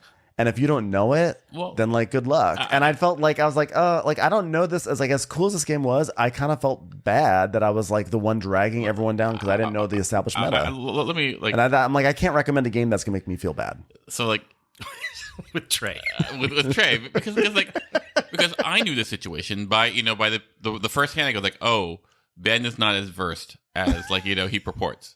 And I go like, oh, well then it's okay if I were to play with like people who haven't played poker, A 6-year-old. Well, a person who hasn't played poker, I go like, oh, they might think that their hand is really strong right now. Like you can, it's not about let's see how good we can know the chart of like poker hand strength. Right. It's about, hey, what does this person think? That's what the game is. And I feel like there was a mismatch between the two of you. And I was like, oh, well, Trey's playing a different game. And I can play the game that Trey is playing. But I was trying to adapt to what Ben was doing. And I was trying to adapt to what you were doing. It's 1 o'clock. Like I'm saying, I think you should give it a chance, Ben, because I think I just felt I felt very like I think it stepped on some psychological shit for me, like of the feeling of like, oh, like the kid who can't play sports, right? Like the line between you don't really know how to play poker becomes like you're dumb and you're not a man. Like that line. It's weird like how that trigger can happen, and like I felt like not a man. No, but it's true, and like, and again, Trey, this is not me like airing out like a vicious grievance. No, but like, look, this is not me like airing out any grievances about it because we talked about it that night as it happened. I was like, I felt like shit. I was like, no, I was like, I'm never playing this game again. But I think it did, admittedly, I did say I was in a gay poker league, but also I think I did not take into consideration how that reads like. I have expertise. It was like, isn't it funny that I'm in a gay poker league, guys? Because look at me, I clearly don't know how to play poker very well. But also like, not all poker leagues are the same. Like it's a very casual, like it's an excuse for people to get together. It's not a let's sit down and like put on our sunglasses and have a shirt that hides like your. I think if you were to play this with people who had the same kind of like, oh, I know poker, and like without studying or watching a lot, you guys would have tons of fun. I think people who really study poker and that they could also have lots of fun. I think when you mix the two, you can still have a lot of fun. It's just a matter of like adjusting expectations. But I also think that like if you play, but I think also like you do run the risk. Like, if you're playing with 4 people who really know poker, like they may like that could lead to some anger at the table because it's like if they really know poker, I think they actually would succeed. Like, I think there's actually there's a very high threshold to play this game. I agree with you. Like, I do not recommend this game to the majority of our listeners. However, if you know your friends that like, hey, remember, like, if right now I could put together me, David, Tom, and my friend MJ, who like ran his own Silver Lake Poker Club for years, like this would be a great game for us. And like, and if we had those confrontations or whatever, that would be part of the learning and building the meta that is actually essential for playing the game and progressing through its levels. But like the gap between where you would need to be, like you just don't have that years of playing poker experience. Exactly. That is, I think, is necessary for this game to be rich. So it's a narrow audience. Well, or it's rich when no one knows it, and that the fun is trying to figure that out. Like maybe. I think for sure. It's that's. But I think if you have that gulf though, then things can get messy. Like this is like in my mind, this is totally an expectation thing because like if everyone, let's also remember that Paul is the unethical gamer. So yes, continue. And but like really, like it is in essence guessing what your friends are thinking. I mean, that in essence, that's what it is. And you have some indicators by what they're grabbing and what the flop and turn and river are and all these things and the sequence of which they grab their tokens. But like like when I play it, like when we play Wavelengths, for example. Yeah. And my favorite moment in Wavelengths with Tom, who he's like, he's like so smug about this clue he's going to give. It's so good. And he goes like, oh, I know where Franklin, like, commemorative. Franklin mint commemorative plate. Yeah. And then And then the people there was Me. yeah. Who else was playing with you? Like it was someone else. I don't know, but I just know Dimitri maybe. It wasn't no, Dimitri. it wasn't Dimitri. It was someone else who had no idea what Franklin Mint was. And then Tom was like, you can see him like just lean back, like if he had it high, he'd be just like loose. Nailed it. Nailed it. And I'm just looking at that and going like, what did just happen here? Like I go like, you have just shot yourself in the foot. Like what? And we had no idea what Franklin Mint was. We're like, well, that sounds nice. So it was like, but if I had been on the team, it was perfect. And whose fault is that? Tom's. Like, yes, but that's because. But what was his failing? His failing wasn't like, oh, this is what's good or bad. He failed to see like here between our group, these three people. This is the language we're speaking. He chose a different language. His language. Exactly. Yes. It's like I have a vague memory of Franklin Mint from like the 80s. Yeah, like exactly. I think their commercials in the afternoon. 100%. That's what it was. But like it was not a strong enough. I couldn't remember if like was that like shitty? Was it like I just couldn't remember. Collectibles. Yeah. And I was like, tchotchkes that you put on your like. But I could. So I was like, well, that Franklin Mint sounds fancy. I remember that, and it was like I was like, I'm not supposed to say anything, but I'm about to blow up. This is hilarious. You're just yum. Yeah, because like the spectrum was something like cheap and shitty or like beautiful and expensive and valuable, whatever. And I was like, well, that's Franklin Mint. I mean, it has mint in the name, so I'm just we're gonna say it's over here. So in that way, like I really look at this game that way, where you're like it can. That was a language problem. Yeah. It's our context, whatever. Yeah. You know what it was also? It was like a lot of times that's the fun in these games is that gulf. But for me, it was like what I was seeing was not just a gulf. What I was seeing is this is actually not like, oh, we're trying to figure out each other's expectations, how we view these things. It was like, oh, this is something that's been established without me, and now I have to play catch up like I've had to my entire life because I'm not a man. And I definitely understand like the triggers, and poker. It's true. It's like it's different to be. It's just like it's a moment where like you feel like an outsider. Mm-hmm. I know that was not what you were trying to do whatsoever, but it's like a moment like, oh, these three are talking a language, and I'm just dragging down this entire table right now, and I feel bad. And I feel bad about myself. And I don't really feel that way in these sort of games. Like if I'm the one who's messing it up, it's sort of funny. But like in this case, I think it was like I was dragging everything down and then you were like angry at me. I was like, frustrated. I was like, I don't know what to do. Like I literally You're welcome. That's all I can say is you're welcome. Like you both were spiraling like, oh, I don't think I've ever seen Ben spiral in a game. Yeah, I've never seen that reaction. Post game, like you go like that sucked, and there might be a discussion. But like in game, going like I'm upset. I don't think I've ever seen that. That was the only time I think in game room where I've really been like, you know what, I'm mad. I'm going to vocalize right now that I'm very upset. Well, I needed the stop sign because I was unaware. Yeah. I'm like, what the hell? What the hell, Ben? I told you the street was one way, but like and it was anyway. It was. I needed an adjustment. So I don't want to be that third person, but like I actually think it's a pretty rich game I think our people, you're listening, you should give it a try. Give it a try, but it's not for me. If you play poker, not for me. Just no. know. Okay. If you know that there's a game called poker and there are rules to poker, you could have fun with this game. Like you don't have to be like you don't have to be mired in your psychological trauma. Yeah, okay. But I mean, I actually really did. I enjoyed the process of the game. It is that like it made me feel bad about myself. So I can't. Thank you. Now, lastly, really quickly, Gadget Trick is this Japanese game that I got. I was really excited. Like when everyone's all about trick takers, I was like, I found a Japanese trick taker.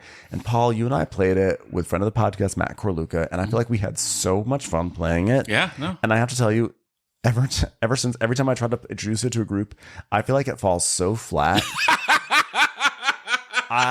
Like we played it after La Familia, and everyone did that smiley thing. Like that was nice. It was like it's fine. Yeah, it was fine.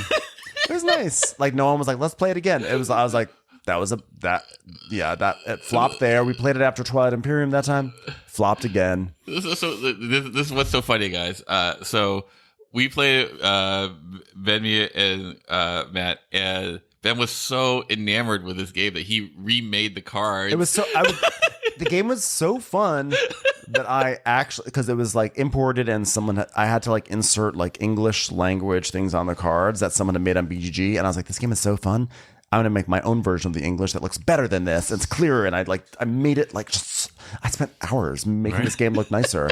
Because like this game, when I tell you, I feel like we had so much fun with this Trick Taker. Yeah, we did. I was like, this game is a hit. Yeah. And I made it all nice. It, you know. And it has been flop after flop after flop. just flop-a-palooza with this game. I'm like, what happened? Yeah. It's sad. I'm just sad. So I just want to report that's my life right now. I love it. Flopping or not. Like, I'm sorry to hear, but it is funny. It is funny, right? Yeah. So. I noticed you haven't offered to play it with me. So no, it actually hasn't. It just hasn't. It hasn't. I don't think you could take it. I would play it with you if I didn't love it. I know. I think the lesson from this podcast is that I apparently have like a lot of I put a lot of eggs in the Trey basket. Did you? Let's get to Gaia. I know. I realized we didn't talk about Black Forest or Democker, but that's fine. Okay, well, we can get to those later. We played Democker at Tom's last night, which is he has a version of the game that is like the 2016 presidential primary. Mm-hmm. It's a nice kind of reskin of Democker, which is Tom's favorite game. We don't actually believe him when he says it's his favorite game, but he says it's his favorite game. And I think in his mind he's made that narrative. Yeah, it's an identity thing. Exactly, like Democker is my favorite my favorite game. Yeah, but for what it's worth, Marco Rubio won the 2016 primary. Finally, finally, Trump distant last. Oh well, that's games are fun. So. Now let's talk about the main event. Gaia talk for all the Gaia heads who've been waiting. Gaia heads, who had to sit. Gaia heads, you guys have been waiting for this. Gaia Project, a tremendous 2017 or so game. It finally got an expansion this year. I don't know if this is an Essen release or a Gen Con release, to be honest, but people Whatevs. It came out. It has arrived. The Gaia Project, the designers are Jens Drogenmüller and Helge Ostertag, I believe. Maybe we'll say other names. And the art, Dennis Lohausen. Paul, could you give like a really quick summary of what Gaia Project even is for people who are not Gaia heads? Okay. For you non-Gaia heads out there, you might be Terra Mysticans. Yes. And so when Gaia came out, this was basically touted as Terra Mystica, but in space. It has a very the boards are very similar.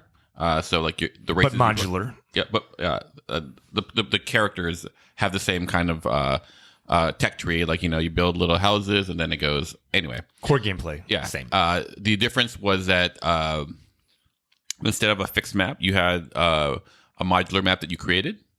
So that was a very new and fresh thing. And instead of the cult tracks in Terra Mystica, you had these tech tracks that each track gave you something new. Where you might remember in Terra Mystica, you move up and that was it. But in this game, you have a tech track. You move up a spot, you're going to get something. You get, as Tom would say, a Scooby snack of some sort. And then those are very asymmetrically themed. Exactly. Yeah. You also have these tech tiles that are equivalent to the, I guess, I forgot what they're called, competencies. Temple bonuses or something. Yeah, whatever, that you get when you build. And so... I would say that like for people who are just have no idea the context of this game, it's basically like we're in space, we're all different races, which all have different... it's a 4X. Yeah, we all have different powers, and we have planets that are like our home planets that we can easily move on to. But there are other planets that we are not our home planets.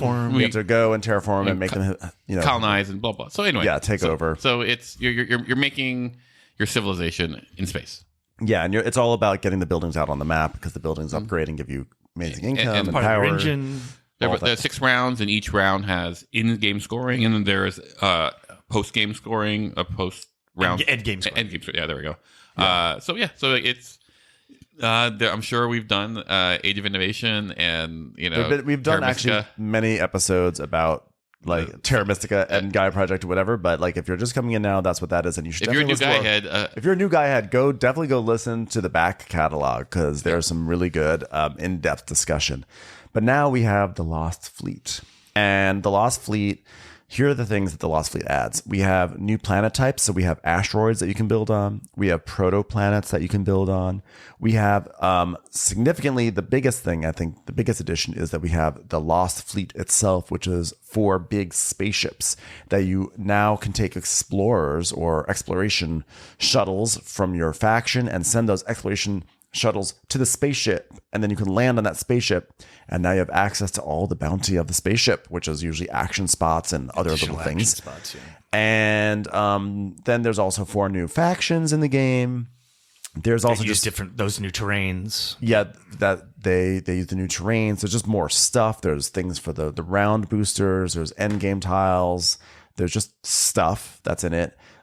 There's also the map is going to look a little different now because we have different tiles that go into the construction of the map. Before it was like just like these big hexes, big like gear hex type hexes, and now there are like little hexes. Like there's deep space versus normal space versus like I forgot what you call it. To kind of fit these new elements in, the basic way you constructed the map actually got to change. Exactly. For previously, you're fitting these kind of mega hexes, which are there you go, that mega hex. Mega hex. An accumulation of 19 hexes together, so that it's 5 hexes across, and they would fit together 100%. in a grid. Now you kind of offset it a little bit, so you have these spaces for the little individual bits. But a lot of times, like in a 4-player game, that means there's going to be like 6 or 8 new terrains on the inner ring, and then we're going to have stuff on the outer ring that kind of makes for deep space. Yes. Kind of thing. So that's how they got the new stuff in without it just being like just more that we're placing on top of existing. Correct. And then the last thing is that there are just some rebalances that happen to some of the factions, and actually one of the tech tracks gets a little rebalance. So those are really the main thing, but the big thing really are those spaceships. And so what do you guys think about the spaceships in this game, the addition of this element? So the spaceships are the newest thing about this expansion, in that it's the most novel element of what they're doing, because I do think that this game is mostly a rebalance, but they embraced the changes that they added as the method of their rebalance, which I think is really cool the way they did it. Like a lot of times now we see Kickstarters where you have a base game and maybe the expansions are included right away, and I'm kind of against that whole way of thinking. I think that this is doing what I tend to like to see, which is this game has been out for 8 years or something. Like what was Gaia originally? 20? I think it was. I'll look it up. Maybe like 10 years or whatever. So like the verdict is in on like some factions are simply better than others, regardless of like the nice randomness. We got the 100,000 gameplays. We've got the volume now to know that like 7 years old. we need to address certain problems, and also even like some tracks are just like not like going this way, like zigging when other people are zagging, or just like not viable. And so the Lost Ship with these new action spaces, I think, is like a way of also adding to the rebalance. It's the newest thing. We have more actions, but it allowed them to essentially like open up the old game, because if you were trying to play Gaia competitively, which is kind of weird because Terra Mystica is the more competitive, quote unquote, competitive game, but you would have looked at the 14 factions and kind of ruled out 7 of them right off the bat. The tiering is very really established tiering, and now this rebalance allows that to all be like in question. Like, will new tiers emerge? Yeah, probably, but now you can actually like play the 18 factions that are out there, and they all represent very different gameplay that feels much more competitive, and you get a very interesting new, like, even as someone who knows the game fairly well, going that like, now I'm really interested in playing this particular faction, and that does this thing, and I can have a fun game, like, pulling their levers whether I win or not. Yeah. The way that these spaceships work is that like every faction now has like a little sideboard with these exploration shuttles. Everyone has 3 exploration shuttles, and you can spend, usually it's 5 victory points to send a shuttle off off to this spaceship. If it's in range. If it's within range of your faction, whatever. Different factions, some may spend more points, or you have to do other things to send off the exploration shuttle. But once your little exploration shuttle lands on this like Lost Fleet spaceship, then you have access to the action spots that are there, and there's 3 action spots on each spaceship. And they are like, one of them is usually a QIC, like you spend QIC cubes, little green cubes, to do the actions. And in fact, in the base game, the QIC actions are on like a main board next to like other actions, and they have been removed from there, and now they are placed. If you want to do those QIC actions from the base game, you have to actually board a spaceship to be able to do them. It's an unlock. It's an unblock. And then you have to unlock, sorry. And then there are other actions where like you can spend money to do something. You can spend power. It loosens the game up. It creates literally 9 new action spots in the game. Mm-hmm. You know, because given that three were from the original, actually I think it's 10 new spots, because I think 3 were QIC actions from the base game, and then then you have, I think it's 10 new spots you can do stuff. And you also have now there's certain techs that are there. Like you have to go to this ship to get this tech if you want to. There's some additional Federation rewards that are there. But it's also like part of what this is doing that I think that you were getting at when I said this loosens things up is like the Barrage expansion did a similar thing. Whereas previously there might have been a single path to doing a particular thing you wanted to do in the game. And now you have a little more choice where like if this one thing is not possible for you, like maybe this ship can provide this option for you. And this is especially relevant in Gaia Project because like you have the end around tiles for one time, and like you can look at those and say, ooh, money's really going to be tight in this game. And so suddenly that spaceship that kind of help you get more money, or, you know, just as an example, like the spaceship can allow you to address your deficiencies in your strategy there. And then it's something you consider in your setup. So it ends up being very rich, but less, like there's less points of breakage in the game. Do you think, Paul, that with all these new action spots, when you like put everything out there, it's like, oh my God, look at all these spaceships. Each spaceship is its own board. Do you think, is this too much, or do you think it's manageable? Like, it depends on who you are. If you're a new guy ahead, it will be a lot. I still wouldn't play this without the expansion. Like, you know, like the expansion's auto for me now. Like I wouldn't play basic Gaia because it's so good. But you would have a rough decision fatigue, you know, first game or two, but then you get it. Like I remember when we first played, and we hadn't played Gaia together in a while. Yeah, and it took about an hour before we got it. Yeah, it was daunting when it's first on the table. It's like, this is a lot. You're like, this is a lot to look take at in. all this stuff, and especially because in Gaia you have to make this really critical initial placement decision, and like grokking all of that is like you're not going to. But on the first one, no. But like as we were playing, we were like, oh, it in fact, it's probably smoother because in some ways you have more choices of strategy. You can actually pick a strategy that is viable, whereas opposed to in old Gaia, like, you know, if you wanted to terraform, for example, like there was a couple of factions that might have helped you with that, but the process is so arduous that, like, you know, if things didn't come up in the right way, that would be a not fun way to play. Whereas here with the spaceships, there are certain spaceships that go like, oh, well, here's a faster way to terraform, and now your faction is rebalanced in a way that you go like, oh, this is viable even against this other old tier one race that would have an advantage regardless of setup. So, like, to answer your question, yes, it's going to be daunting at first, but not more so than any game that's worthwhile. And also the other thing is that, like, when you send your exploration shuttle when you land on one of these spaceships, like, that's right now you don't really have to be concerned with all 12 spots that are on these spaceships. You only have to be concerned with the ones that you're actively on, so you can keep an eye on the other ones. Sometimes there's one that's going to be like the solution to all your problems. Is right there on that spaceship. The first time we played, I boarded a spaceship and I was like, oh, this is my path forward. I'm gonna just hit that spot over and over again. And so it does, like, the fact that you don't have access to all the action spots does help you kind of like focus, even though you do want to learn what they all are because you want to like see where else you're going to land your things. May I? Yes. Not to like compare it to Age of Innovation, but I love Age of Innovation. With the fleet now, it reminds me a little bit more of Age of Innovation in the sense that like your initial setup is really going to determine the complexion of your game. Mm-hmm. Like, because now you have these ships, you go like, oh, this ship is reachable. So like, here are some actions that perhaps only I have access to, or a few. So now my tree is smaller.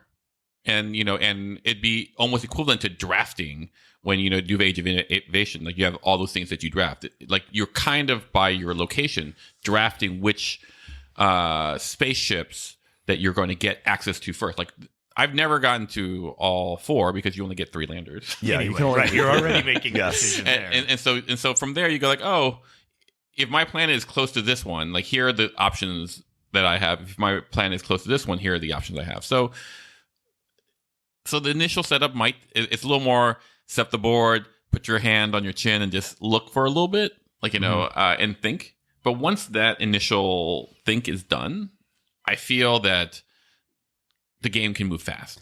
There's also a really interesting metagame that happens with the spaceships, which is that if Trey and I both are on, a spaceship together, and then you're on a spaceship by yourself, you never have to worry about You're not racing. sequencing. You're not racing at any of those spots. The action selection. There definitely are like moments, and I think I've been the one because it's me, and I'm like, wow, Paul's just alone on that spaceship. Get there, you're gonna. I think I said to you, Trey, at one point, like, Trey, you're gonna have to go on that spaceship to compete with Paul. Because I think I'd already I'd already chosen my 3 or something like that, where it's like, oh, there's a consideration that you can't really let someone just be alone on a spaceship because that gives them so much power and flexibility. You need like to create an urgency, because the moment that someone comes onto your spaceship, oh God, I get so angry because I'm like, ugh, now I've got to race for this thing that was sort of like my trademark, and now I don't have, like, now I have to share it with someone. Like our first game, I had a long, a long time.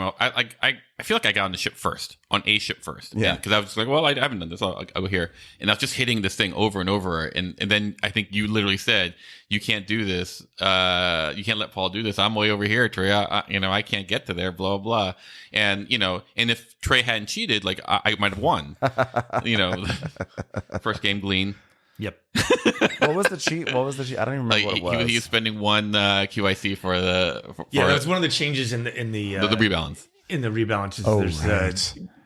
some things now require 2. Exactly. It wasn't the Glean. You were playing the new guy. I was playing. Yeah, the first game was actually with one of the expansion, and I think I had just absorbed, like, hey, when you go to a Gaia planet, it costs 1 QIC to terraform. But in fact, most of the new factions require 2 QICs as a balancing thing, and I hadn't paid that, so that game did get a giant asterisk. But speaking of the Gaia planets, one of the action spots on one of these spaceships, and also it's an action spot that's available on like a round booster, is that you can kind of do an instant Gaia forming action, which means that in the base game, if you want to turn a planet from a transdim planet, which is like the purple planet, into a beautiful, lush Gaia planet, you have to send out a little Gaia former, which is this hex-shaped ship, and you put it on to the transdim planet.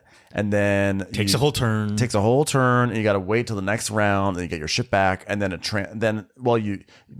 planet turns into a Gaia planet, and then you can build a mine on there, and you take your ship back, and you don't have to do any terraforming.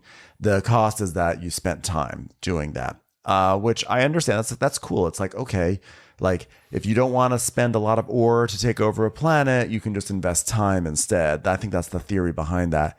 But now we have an ability on the spaceship and also the round booster, which is that fast transform. You can just immediate transformation. You put a Gaia, you take this action spot, you could put a Gaia former on a planet, it turns immediately into a Gaia planet, and then you're ready to build.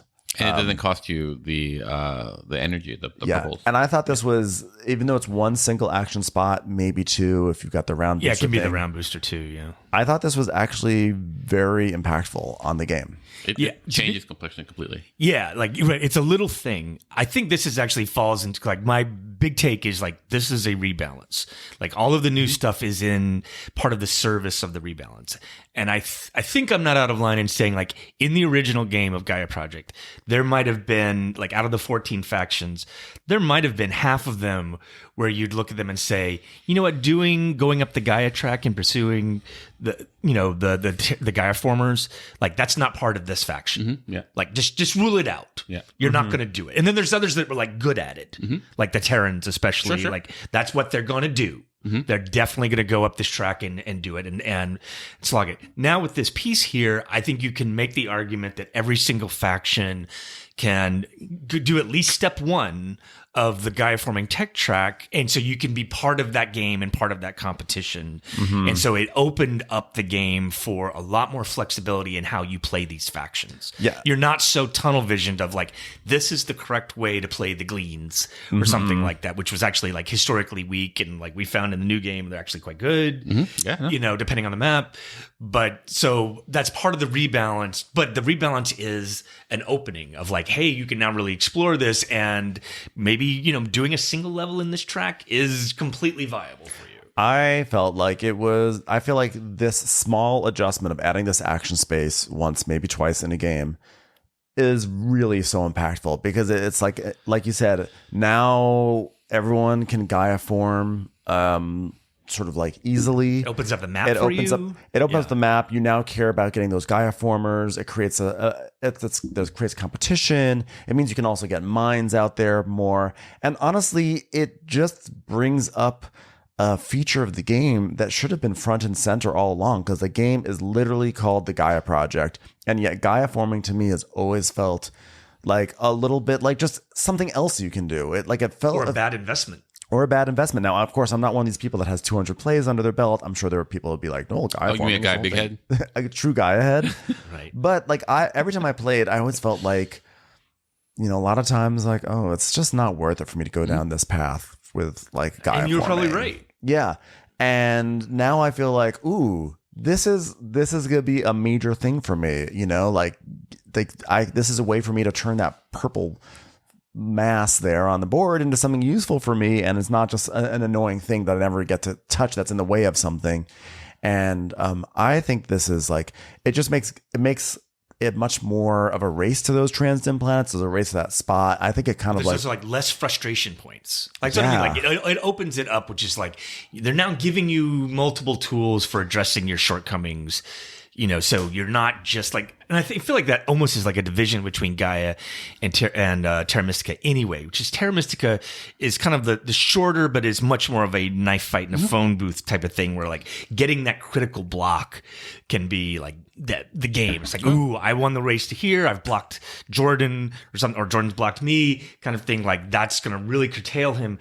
Gaia, you always can kind of slither around, and it's like, yeah, we're in each other's business, but the game's actually rewarding us for it. Like, yeah, I had to spend an extra QIC to move an extra 2 to open up this sector, but it didn't ruin my game when Ben took that planet. Yeah. Like, and this is another thing here. It's like there's just a few more paths to, and Gaia is a little more friendly that way. Yeah, it's not you don't get punched in the face by your, there's certainly still like, I won this race to this planet, but it's not quite the punch in the face that can destroy your game completely by round 3.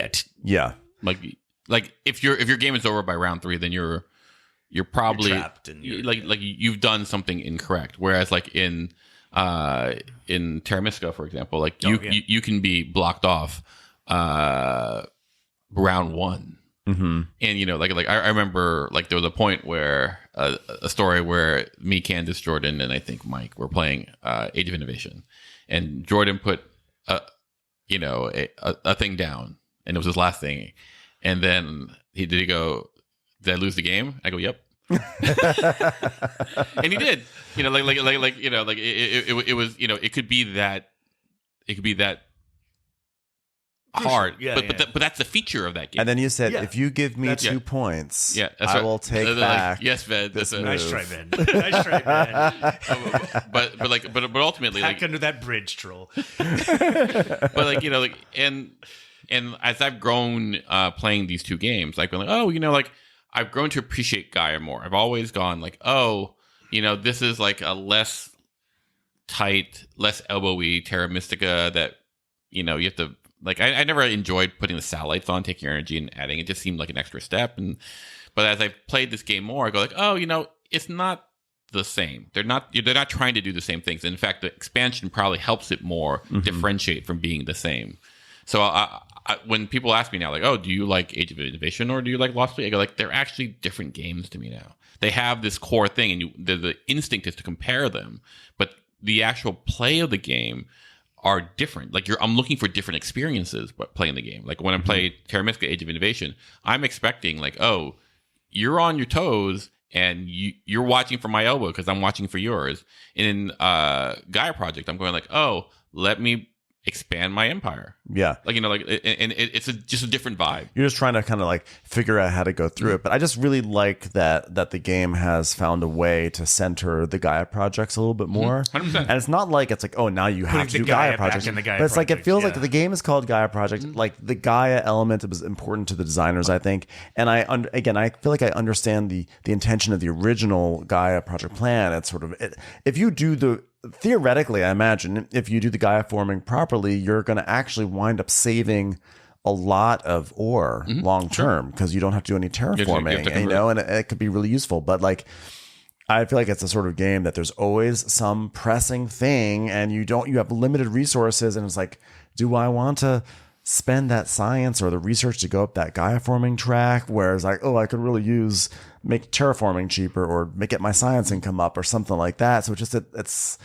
maybe it's tough my choices. Own bad. It's tough choices, but now I like that, like, okay, I now feel a bit more motivated to go up that track. And now I want to, because then like now you need to at least get a Gaia former out just to do the Gaia forming action that they added into the game. So you're already going up the track. And I always feel like it's a game that once you start going down a track, it's like sunk cost fallacy. Well, what's the point of going down one step? You might as well get to the charging the power, and then you might as well get this, and you might as well do that.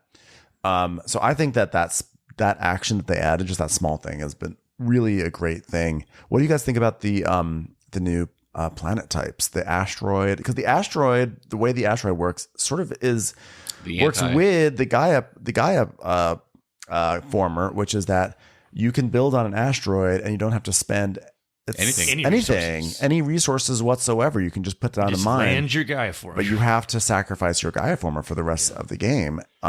Unless you go to a spaceship, and there is a way you can spend $6 and you can put your mine down and you do not have to sacrifice a Gaia former. Do you like that? Once again, I think it's a symptom. It's not the right word. It's a feature of the balance. I think it's really, like, it's like, like let's say you're one of the races that like, hey, I'm going to get a terraform. Like when are you going to use 3 terraformers, in a game? Like, in one game, that, like in one round, I'm sorry. And you're like, oh, well, that's right. It actually can reward you more for completing that track. And so like, I look at this, like, oh, it's a very thoughtful balance, like how, I was like, oh, this literally might be the best expansion that I've seen to honor the game that it was and expand, as far as like, because I really like you, per your suggestion, not per your statement, like with all that data they had, they still kept the same game. Like when they added like all here's like, the snow Wookiees are gonna do really well. Let's just like, maybe we'll nerf them a little bit and bring everyone up to the level of snow Wookiees. Like right. It's really good. Like, and so to answer your question, yeah, like the asteroids it's a great thing to do, and it's just another example of how they've rebalanced it. I think they learned something from the Fire and Ice expansion for Terra Mystica, which I don't think was... It wasn't that successful, yeah. Yeah, right. I think mostly it was kind of like take it or leave it, and they left it. I'm not familiar with it. It added additional terrains. Oh. But again, like followed different rules than the 7 terrain wheel, like, the way that's the basis of the main... It had like, it had like the Yetis and the... Dragon Riders and are those the Snow Wookiees you were talking about? The Snow Wookiees are in the but it ended up just being like more rules overhead rather than and like, hey, here's a new thing to try, but it didn't actually like improve the game. It just added more. Yeah. Whereas the only caveat I would put on the new terrains is because of the way the map is set up in the new system. Like, I think it's a tough ask for new players, but you can't just say, "Oh, I want to try the faction, one of these, the new blue faction or the new whatever," but and the ones that use the protoplanets. Yeah. Like you actually need to look at the map. It's like, is this map set up so that a protoplanet game is even possible? Because like there's only going to be one on the inner ring. Where did they show up on the outer ring? Like you kind of happened to you in our first game. If I remember, it's like it was looking back on the game. map and it's like, oh, this wasn't a good enough map for you to play. Well, Space in the second game, we played a 4-player game, and I chose my faction last, and I wanted to play one of the new expansion factions, and so this is what was left to me, and I was like, I'm going to play the Space Giants. I think it was the Space Giants. Yeah, it was. And the Space Giants, their whole thing is that every planet, no matter what, only costs two. But the protoplanets, the thing with the protoplanets is they always cost 3. But when you do terraform them, when you settle them, you get 6 points. And so I eventually worked out my tech that I was really good at settling the protoplanets. And so I was getting 6 points, 6 points, 6 points. And it was compatible with other things. And I was really far behind. And all of a sudden I came roaring back because I just started going onto those protoplanets. But there were only 4. Yeah, but unfortunately that's where it was bad. It's like if the board, the way it shook out, there was only 4 of them in the entire game. And so I was like, I started on one of them. And so like, that was kind of like a bummer. But I think the protoplanets are interesting. I think they will be like more of an emergent strategy because getting like those 6 points, like that's like not nothing. And again, they're actually an option for every single faction. You don't look at them and say, "Oh, this is not going to be part of my game," which is often the way Gaia feels. It's like certain things are not going to be part of your game. And here's like, no, like you can everybody. But I found that we haven't really gone after the protoplanets as much as asteroids because there's an action spot on the spaceship that's like take over an asteroid. But I think I think the protoplanets, like there's definitely something there. It's just not quite as impactful, no pun intended, as the asteroids. But I like the two. It will reward you for going high into the geoforming track, which in Gaia often felt like that's a bad investment. Like that track felt like a bad investment, and now it's like no. If you actually get up and so that every single terraform is only a single ore for you, then there's some big points for you later on because these are kind of like because you can do this. Right, you'll get some points, and a lot of times the protoplanets are on the periphery. There's these new deep space. Yeah, these new little tiles called deep space, and there are a lot of rewards that I'll say like, hey, if you have sometimes the end of game thing will say how many of these deep space tiles have you gone on to, so it can all synergize very, very well, which is a cool element of it. What do you guys think about the new factions, by the way? There's 4 of them, 2 pink and 2 blue. Space Giant. Oh, wait, I have the list here. I wrote them down. Darkanians. Malyeds, Space Giants, and Tinkeroids. I think they're all good and interesting. And, and it's too early to know if they are too good or too bad. Yeah. But I think they fit well. Like they fit better than, like for me, like when we were playing the Terra Mystica Fire and Ice, like the only thing that really made it to the next level in Age of Innovation was like the Yeti. Like there's a faction in Age of Innovation that is basically the Yeti, like discount on the power stuff, but the other it just didn't, kind of failed ideas. Yeah. And so all these, I do feel like like looking at all of them, like Space Giants are going to work out because Giants were in Terra Mystica and it makes sense and blah blah. It's simple. It's a very the Tinkeroids are fun enough. Trey played them. Is that the one where you have like when you rings?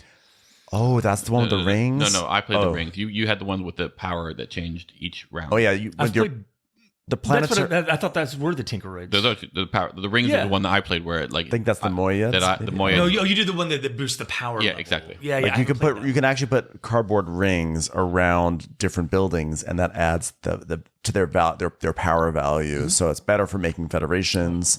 And then, but the one that you played, Trey, once was your Planetary Institute it's already built. So it's already built, and you have an that's action. What you start with. You have an action spot, and like you have a selection of 6 action tiles that you put over them. And I have to play. They're cut in half, and like there's a 1 through 3, and there's a 4 through 6, and so you're deciding which bonus you get.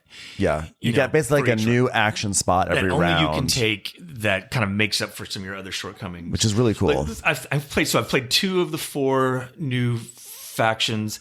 I don't know whether they're completely balanced or not. Like, I'm not good enough to know. Like, they played very differently and they were interesting. Yeah. I would say my tiny caveat would be, wouldn't recommend them for a new player. Mm-hmm. Like, I think that it's more of like you should have some understanding, some reps in playing Terrans and a few other the kind of like the core factions first before you're ready to kind of take on the puzzle challenge of the newer factions. Because I think that they all start with only one mine, right? Yeah. So a single placement at the so you beginning don't really have a lot of versatility. Like you have to like just so you can't have to start lose expanding on the first turn if your initial placement is not is great. wrong. For some reason in this game, you know, the funniest thing that happens with me, and I love to complain about this during the game. I probably annoy you guys, but I just really enjoy complaining about it. Is that for whatever reason, I'm always like one hex away from getting like complementary power, and like you guys are always like building up, and I'm like, but I want build closer to me, upgrade the one closer to me, and I think I felt that a lot when I was one of the expansion factions, because I had to like. I was started so far away from you guys, and I just watch you guys power each other up, and I was like, but what about Ben? What about Ben over here? But that's my own snivel. That's like my little snivel game that I. And it was also intentional. But we denied the power to you. I know. I felt denied power. Or I think my favorite thing I did was I would delay giving you power until you had already passed. You would do that, and then couldn't take it. Yes, that happened. After that. After that, he shamed you for not playing poker right. And then he said, maybe I'd give you power if you understood the value of a full house. So it was a really strange game. No, but it was, I mean, I think I think our friendship has leveled up, Ben. I think there was no. That's an indication of respect. Yeah, no, I'm going to screw you on the power. Yeah, no, I always thought it was very funny. I was like, God, I probably annoy everyone at this table because I'm always like, guys, why don't you give me power? Why you upgrade that one? You should upgrade next to me. And it's like But you're playing with two energy vampires here. Like just that kind of snivel. It's just, delicious. Keep it coming, man. Every single time. I was like, it's like you're playing Catan and like you have sheep. We go, sheep? Anyone need sheep? That's what I am. Sheep. I'm the one. Doesn't anyone want to build next to my mine? It's a beautiful landscape here. Come on, build, make this a trading post. I was like, no. But actually, there were some times where it wasn't about that. It was literally like, I was like, damn it. Yeah. I expanded to where I am I'm like 3 hexes away from Paul instead of 2. Like there was a one time you were just like, just out of distance, and I'd be reaching out my hand for the power and I couldn't get it. So last night I played Gaia Project plain, like base game online. Gaia Project solo online. Yeah. And because I was like, I should revisit what it's like without the expansion. And I missed the expansion terribly. Yeah. I was like, I wound up in a situation where I had a huge amount of ore, but not a lot of money. And there just wasn't, I was like, I kept getting stuck. Now, I also played the Lantids, which is a faction that actually gets a boost from this game. Minor boost. But it was a coincidence that I chose them. I just chose them. And it was probably not the wisest thing, but the Atoma destroyed me. But I was like, I really would like those spaceships right now and those options. And I just was, it just was more fun with those options. Yeah, it just felt like there are more things to do in a way that it wasn't like, this game feels super loose now. It just felt like more more pleasure that was coming out of it. Yeah, I mean, I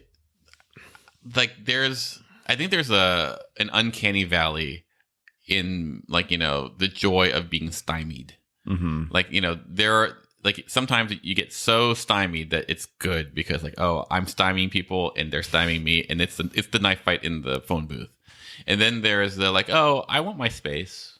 I want to be able to do what I want. I don't want people to interfere with me. But somewhere around the uncanny valley where it's not the elbows are not flying so hard or so fast, and you're in that valley, you go I just feel frustrated. I can't do anything. Yeah. And when you're in that valley, you're like, is it the game? And I felt like Gaia for me, despite the fact that it had Gaia Basic for me, despite the fact that it's more open, you didn't traverse the valley to the point where I felt free enough to build stuff.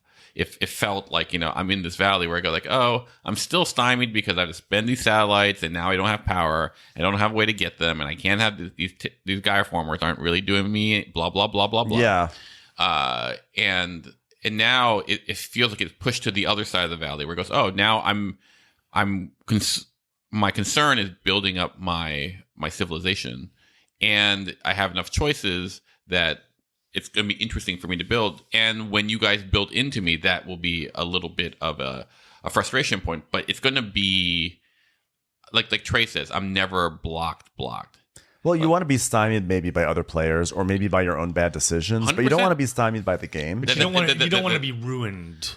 Yeah, it's like when I think about Asian Tigers, or even Shackleton or SETI, like you have moments where you say, oh my God, I really messed up, and next time I play this, I'm gonna change that. I'm gonna make this better. Because in those moments, imply there's more game to be had because you just learned a lesson. Sure. I feel this way often with 18xx. Like, oh my God, I'm often amused where it's like, wow, that curve I put down there that I thought was just a curve, if I had realized, would have had this implication 3 rounds down the line. Right. But next time I'm going to be aware of that. And so like that to me is like a good stymie.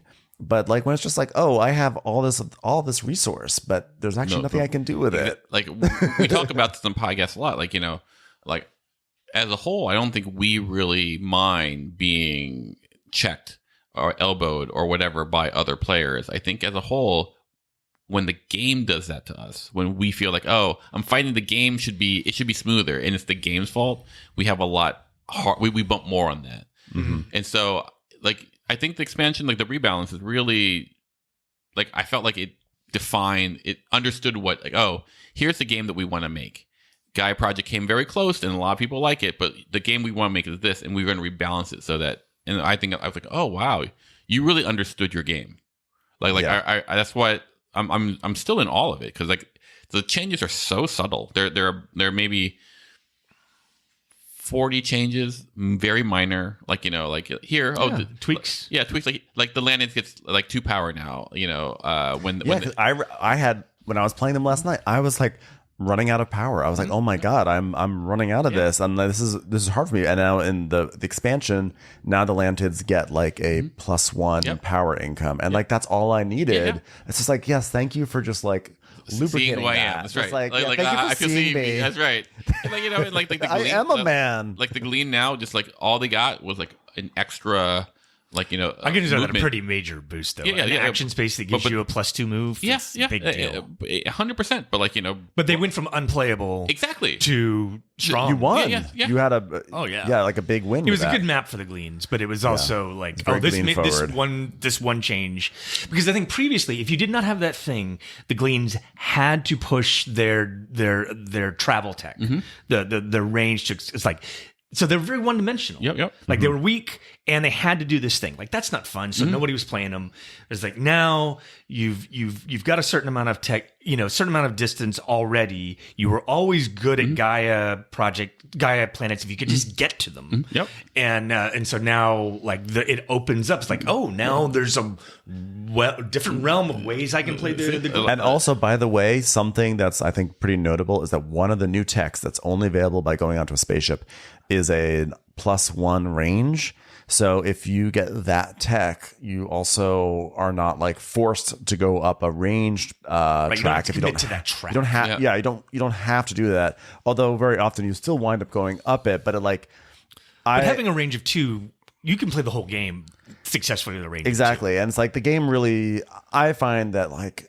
Just getting to that range of 2, like the game then that's when the game really opens up, because a lot of times you're kind of like trapped, and so just like makes it easier to open up the game and start accessing different parts of the map, which in turn also kind of creates more interaction because now people can get into your space more. And you're racing for so just even that like that tech is like, oh, that is another subtle thing that just really improved everything. I went through the cycle of like going like Age of Innovation came out, I go like, oh my God, this is it, and then they go, oh, we're going to do a expansion for Gaia. I go, oh, I'm so excited to see what they're going to do with Gaia, and they chose to go more fire and ice. Basically, do they embrace the differences? Sure. And I was like, oh, darn it, like I really wanted more of a mix and match. But playing it, like I was going, oh, you did Fire and Ice, but you did it like right. Mm-hmm. You did exactly what you needed to do, and like as much as I still like Age of Innovation more because I like the knife fight. Like I go like, oh, you understood your game better than. Because like you than we did, yeah. Well, better than they understood. The life, the movement from Age of Innovation to Terra Mystica to Age of Innovation, I think is great, and I can see those bold changes. But like to make like 40, 60 subtle changes and completely change the experience for me, I'm like, oh, you really understood what you were doing. Yeah. I was very impressed. Like I think the only downside is like AP is the AP is here. Like the AP is here. It is happening.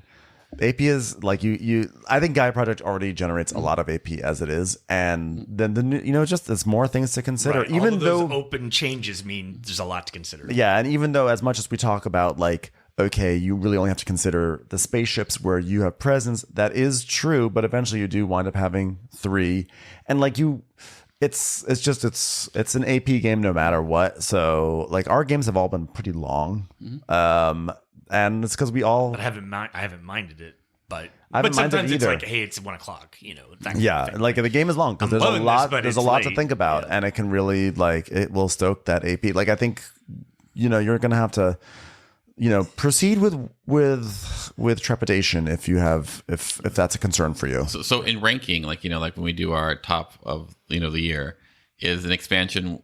Does it get to rank? Exactly. I think that in the past we have not ranked expansions as like game of the year sort of thing. I think they can just be expansion of the year. I don't know. Well, you think about it, like how it's framed matters.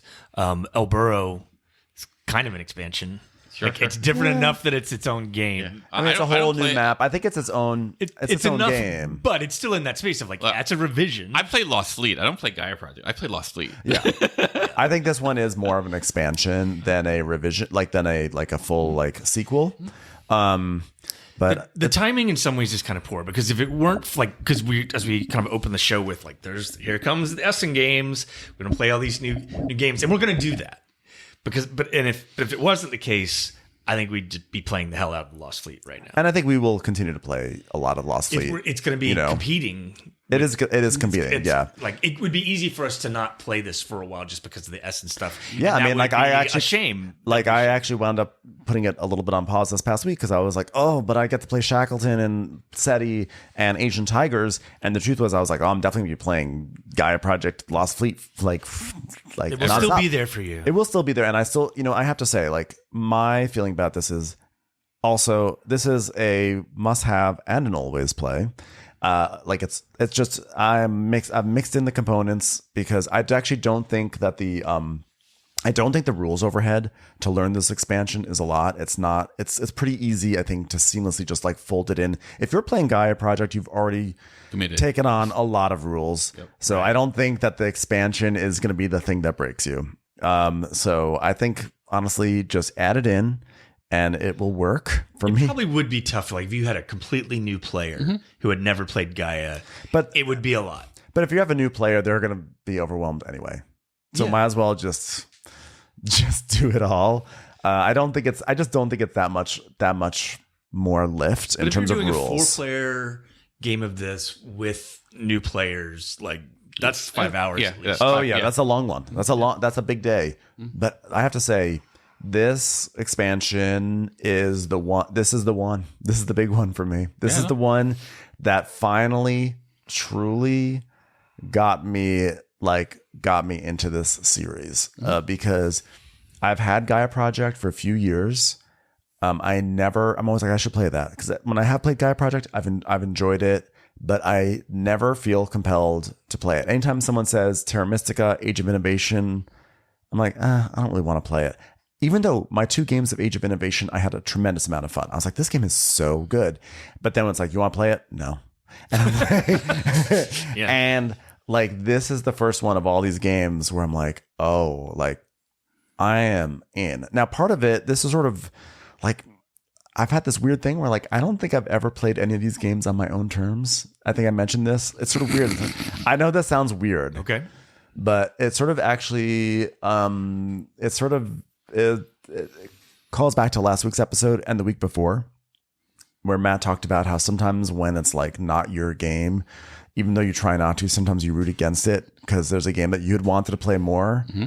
And I think that actually for almost every single time I played Gaia Project or Terra Mystica or Age of Innovation, it's been because it was at the expense of the game you wanted to play. Yeah, I think so. I think someone else, and I think this was the first time that we can blame Paul for that. Yes, I mean you've been the pusher of when in Age doubt. of Innovation. When in doubt.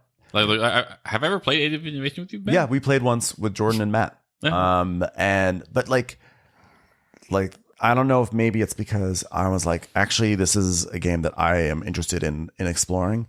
But I actually think it's also because this game is like fun as hell. Yeah. No. And I have been like, I'm into it. Like I was like, I felt so happy to finally turn the corner with this whole series again. Be like, yes, I finally feel it the way everyone else has been feeling it about these games. Like if, like right now, my favorite game of the year is Atlas. Mm-hmm. But like if we were going to include expansions, Gaia is up there. Wow. Gaia's there. I don't know if it beats Atlas, but Gaia is up there. Like, it really it breaks top 5 easily. Yeah, for sure. Yeah. I think it's great. It's a great expansion. I feel great about it. What about Trey? About this? Yeah. Oh, I love it. Yeah. No, totally love it. It's I'm in that still kind of like, I don't know, does this count as a new game? Like when I'm making my end of the year thing, I think it's easy to say best expansion, like that's easy. Like am I actually like putting it in the list, comparing it to like new complete games? That feels not right. I think the one reason why I'm inclined to is just because unlike most people in our board game group, like I actually never really was a fan of Gaia. Like Tom loves Gaia. Like, he just kept on touting. Yeah, and he still hasn't played this yet. Yeah, and I was kind of like, is it though? And I just felt like you were like this little cold from it out in the space. Yeah, there's something. I've always felt like there was something cold about these games that I never. And then he goes like, but you get through all these tracks, and I was like, yeah, well, like cubes go out, cubes come back. Exactly. It's the haiku of the day. And in a way, playing with the expansion, I go like, oh, this is how I extrapolate Tom must have felt playing Gaia Basic. Yeah, because I go like, oh, like I can see how compared this to Terra Mystica. If you wanted this experience, you would go like, "Oh, I really want to play this," and like once again, I'm a big fan of Terra Mystica. I don't know if I play Terra Mystica after Age of Innovation. Right? You're done. Yeah, and so I wouldn't. I would only play Age of Innovation instead of Terra Mystica. So like, but this is a different game, and I just like for my own personality, which tends to be more engine buildery, and less knife fighty.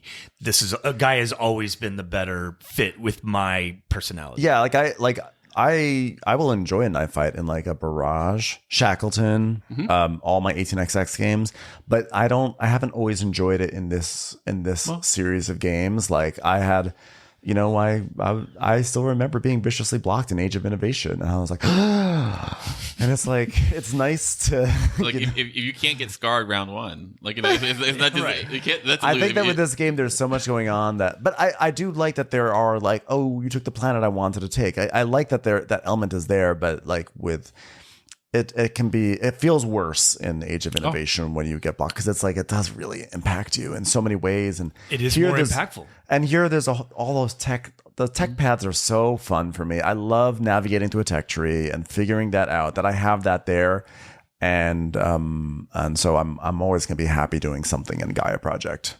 So I think we agree that we're pretty meh on this. Yeah, pretty meh. I mean, it's honestly it's a great season for space games. Yeah. It's between I can't wait to play SETI. I think you're gonna really enjoy it. But this has been I'm so jazzed right now for the state of all these games. There's so many good options for all of us. So I can't recommend the Gaia Project expansion highly enough, and I'm excited for more people in our group to play it and hear their reaction. I can't wait to hear what Tom says about it. Matt and Jordan has played it once, but I think he wants to play it some more. Okay, sure. I could be wrong. With me? Maybe not. Anyway, you've been listening to Game Brain, produced and edited by Matthew Robinson, Tom Donnelly, Trey Elspeth, Ben Mandlicker. Special thanks to Daedalus for our incredible music. More on Daedalus at GameBrainPod.com. And thanks to Edmar Pellick for our incredible graphics. Be sure to check him out on Instagram at Crewbaloney or on his website, crewbaloney.com. You can reach us by email at contact@GameBrainPod.com. Hey, thanks for listening, and go play some games with friends or make some friends with games. Ow.